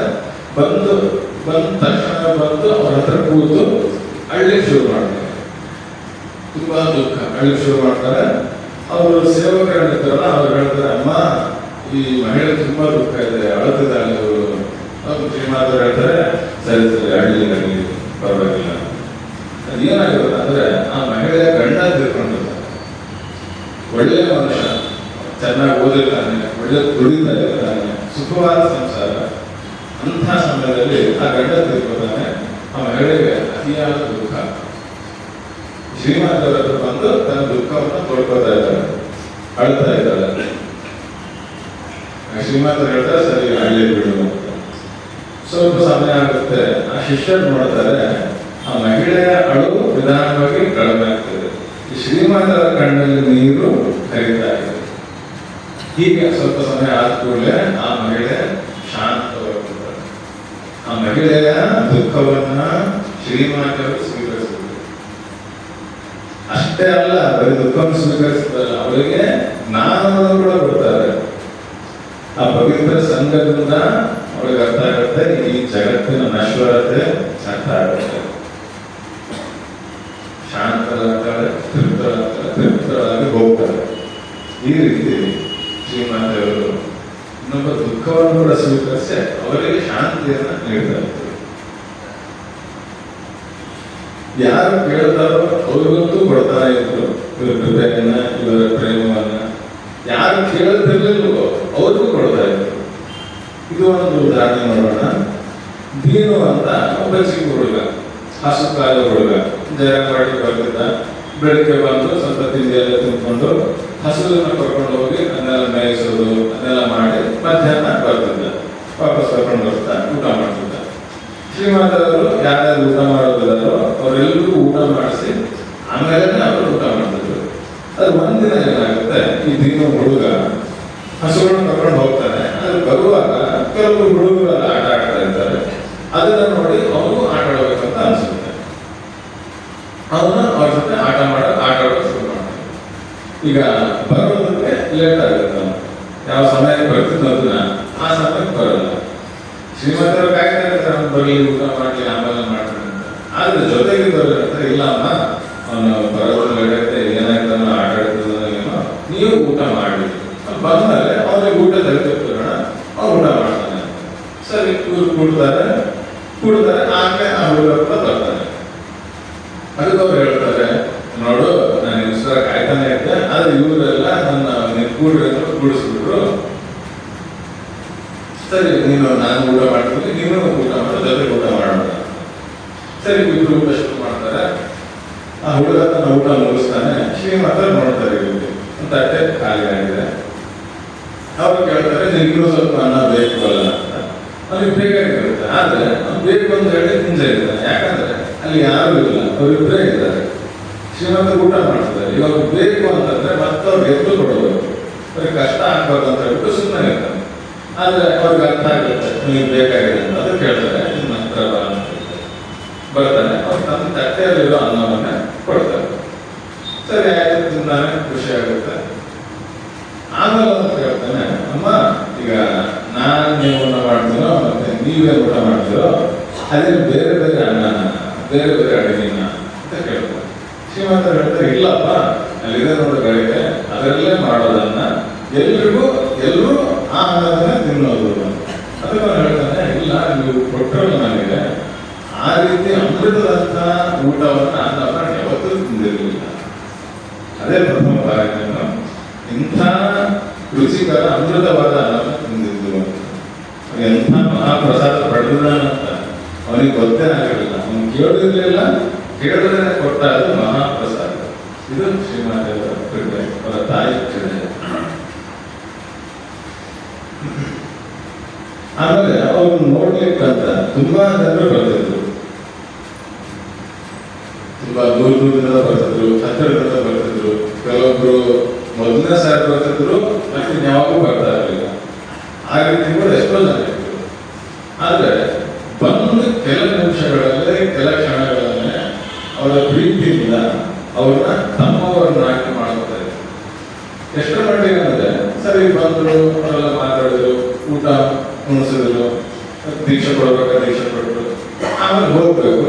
ಅದೇ ಕೆಲ ಗಂಟೆಗಳೇ ಮಾತ್ರವೇ ಆಗಿರ್ತದೆ. ಆದರೂ ಹೋಗುವಾಗ ಇಬ್ಬರಿಗೂ ಸಂಕಟ, ಇಬ್ಬರಿಗೂ ನೋವು.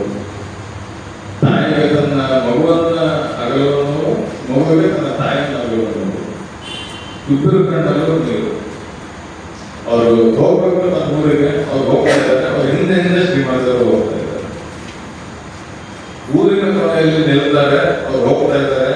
ಅವ್ರ ಕಣ್ಣಿಂದ ಬರೆ ಆಗುವವರು ಅವ್ರನ್ನೇ ನೋಡ್ತಾ ಇದ್ದಾರೆ. ಕಣ್ಣಿಂದ ಬರೆ ಆದ್ರು ಆಮೇಲೆ ಅವರು ಹಿಂದಿರುಗಿ ಬರ್ತಿದ್ದಾರೆ. ಇಬ್ಬರು ಕಣ್ಣಲ್ಲೂ ನೀರು. ಎಷ್ಟು ದಿನಗಳ ಸಂಬಂಧ, ಎಷ್ಟು ಸಮಯದ ಸಂಬಂಧ? ಕೆಲ ಗಂಟೆಗಳ ಮಾತ್ರ. ಅಷ್ಟರಲ್ಲೇ ಆ ತಾಯಿ ಮಗಳ ಸಂಬಂಧ ಇಷ್ಟು ಗಾಢವಾಗ್ತಿತ್ತು, ಇಷ್ಟು ಅವರ ಪ್ರೀತಿ ಇತ್ತು. ಈ ರೀತಿ ಒಂದಲ್ಲ ಎರಡಲ್ಲ, ಈ ರೀತಿ ಎಷ್ಟೋ ಘಟನೆಗಳಾಗಿದ್ದಾವೆ. ಆಮೇಲೆ ಅವರು ಈಗ ದೇಹ ಇಟ್ಟಿದ್ದಾರಲ್ಲ, ಅವರು ಉದ್ಧಾರ ಮಾಡಬೇಕು ಜೀವಿಗಳನ್ನ, ಅದೇ ಅವರ ಆಸೆ. ಯಾರಾದ್ರೂ ದೀಕ್ಷೆಗೆ ಬಂದಿಲ್ಲ ಅಂದ್ರೆ ಕಾಯ್ತಾ ಇದ್ರು, ಯಾರಾದ್ರೂ ಬರ್ತಾರೆ ದೀಕ್ಷೆಗೆ, ಯಾರಾದ್ರೂ ಬರ್ತಾರೆ ದೀಕ್ಷೆಗೆ ಅಂತ. ಮಧ್ಯಾಹ್ನ ಆಯ್ತು, ಸಾಯಂಕಾಲ ಆಯ್ತು, ಬಂದಿಲ್ಲ ಅಂದ್ರೆ ಅವರಿಗೆ ಸಂಕಷ್ಟವಾಗ್ತಿತ್ತು. ಅಯ್ಯೋ ಇವತ್ತು ಯಾರೂ ಬರಲಿಲ್ಲ. ಈಗ ದೀಕ್ಷೆ ಕೊಟ್ರೆ ದುರ್ಗಗಳಾದ್ರೆ ಅವ್ರ ಪಾಪ ಎಲ್ಲ ತಗೋಬೇಕು, ಅವ್ರ ಸಂಕಟ ಊರಿಗೆಲ್ಲ ಇವ್ರಿಗೆ ಬರುತ್ತೆ. ಆದರೂ ದೀಕ್ಷೆ ಕೊಡಬೇಕು, ಆದರೂ ಉದ್ಧಾರ ಮಾಡಬೇಕು. ಹೊರಗಡೆ ಹೋಗಿ ನೋಡೋದು, ಯಾರು ಬರ್ತಿದಾರ ದೀಕ್ಷೆಗೆ. ಈ ರೀತಿ ನೋಡ್ತಾ ಈ ರೀತಿ ನೋಡಿದ್ಮೇಲೆ ಎಷ್ಟೋ ಸರಿ ಯಾರಾದ್ರೂ ಬರ್ತಿದ್ರು, ಅವರಿಗೆ ದೀಕ್ಷೆ ಕೊಡ್ತಿದ್ರು, ಆಮೇಲೆ ಇವರಿಗೆ ನೆಮ್ಮದಿ, ಆಮೇಲೆ ಇವರಿಗೆ ಸಮಾಧಾನ. ಈ ರೀತಿಯಾಗಿ ಕಳೆದು ಅವರ ಜೀವನ. ಅನಂತರ ಇವರು ತಾಯಿಯಾಗೇನೋ ಇದ್ದಾರೆ, ಮನುಷ್ಯರಿಗೆ ತಾಯಿಯಾಗಿದ್ದಾರೆ. ಆದರೆ ಬರೀ ಮನುಷ್ಯರಿಗೆ ಮಾತ್ರ ತಾಯಿ ಇಲ್ಲ, ಎಲ್ಲಾ ಜೀವಿಗಳಿಗೂ ಪ್ರಾಣಿ. ಇದನ್ನು ಕೂಡ ಒಬ್ಬರ ಪ್ರಶ್ನೆ ಕೇಳ್ತಾರೆ ಭಕ್ತರು. ನಿಮ್ಮ ತಾಯಿ ಅಂತ ಹೇಳ್ತೀಯಾ, ಜಗನ್ಮಾತ ಅಂತ ಹೇಳ್ತೀಯಾ, ನೀನು ಎಲ್ಲರಿಗೂ ತಾಯಿನ? ಹೌದು, ನಾನು ಎಲ್ಲರಿಗೂ ತಾಯಿ. ಪ್ರಾಣಿ ಪಕ್ಷಿಗಳಿಗೂ ತಾಯಿನ? ಹೌದು, ನಾನು ಪ್ರಾಣಿ ಪಕ್ಷಿಗಳಿಗೂ ತಾಯಿ. ಈ ರೀತಿ ಹೇಳ್ತಾರೆ. ಇದಕ್ಕೂ ಕೆಲವು ಉದಾಹರಣೆಗಳನ್ನ ನಾವು ನೋಡೋಣ. ಜಗನ್ಮಾತಿನಲ್ಲಿ ಆಕಳ ಇತ್ತು, ಆಕಳ ಇದ್ದಾಗ ಕರು ಕೂಡ ಇರುತ್ತೆ. ಈಗ ಕರುವನ್ನ ಆಕಳದ ಹತ್ರ ಯಾವಾಗಲೂ ಬಿಡಲ್ಲ, ಯಾಕಂದ್ರೆ ಅದು ಹಾಲನ್ನ ಖಾಲಿ ಮಾಡಿಬಿಡುತ್ತೆ ಅಂತ. ಒಂದು ಸರಿಯಾದ ಸಮಯಕ್ಕೆ ಅದನ್ನ ಬಿಟ್ಟು ಅದು ಸ್ವಲ್ಪ ಕುಡಿದ ಮೇಲೆ ಯಾವಾಗ ಹಾಲು ಶುರು ಆಗುತ್ತೋ ಅದನ್ನ ಸರಿಸ್ಕೊಂಡ್ಬಿಡ್ತಾರೆ, ಸರಿಸ್ಕೊಂಡು ಬೇರೆ ಕಡೆ ಕಟ್ಬಿಡ್ತಾರೆ. ಅದ್ರ ಸಂಕಟ ಅದಕ್ಕೆ ಆಗ ಹಾಲು ಆರಾಮಾಗಿ ಹಾಲನ್ನ ಕರ್ಕೋತಾರೆ. ಇದೇ ರೀತಿಯಾಗಿ ಒಂದ್ಸಲ ಆ ಕರು ಇದೆ, ಚಿಕ್ಕ ಕರು ಇದೆ, ಅದಕ್ಕೆ ಹಸಿವಾಗಿದೆ, ಹಾಲು ಕುಡಿಯಬೇಕು, ಅದು ಕೂಗ್ತಾ ಇದೆ ಅಂತ. ಹಸಿವಾಗ್ತದೆ ಅದಕ್ಕೆ. ಆದ್ರೆ ತೆಗೆಯುವಾಗಿಲ್ಲ, ಕರೆಕ್ಟಾಗಿ ಸರಿಯಾದ ಸಮಯಕ್ಕೆ ತೆಗಿಬೇಕು. ಅದು ಹಾಲು ಶುರುವಾದ ಕೂಡ ಮತ್ತೆ ಅದನ್ನು ಸೈಡ್ ಕಟ್ಟಿ ಹಾಲು ತೆಗಿಬೇಕು.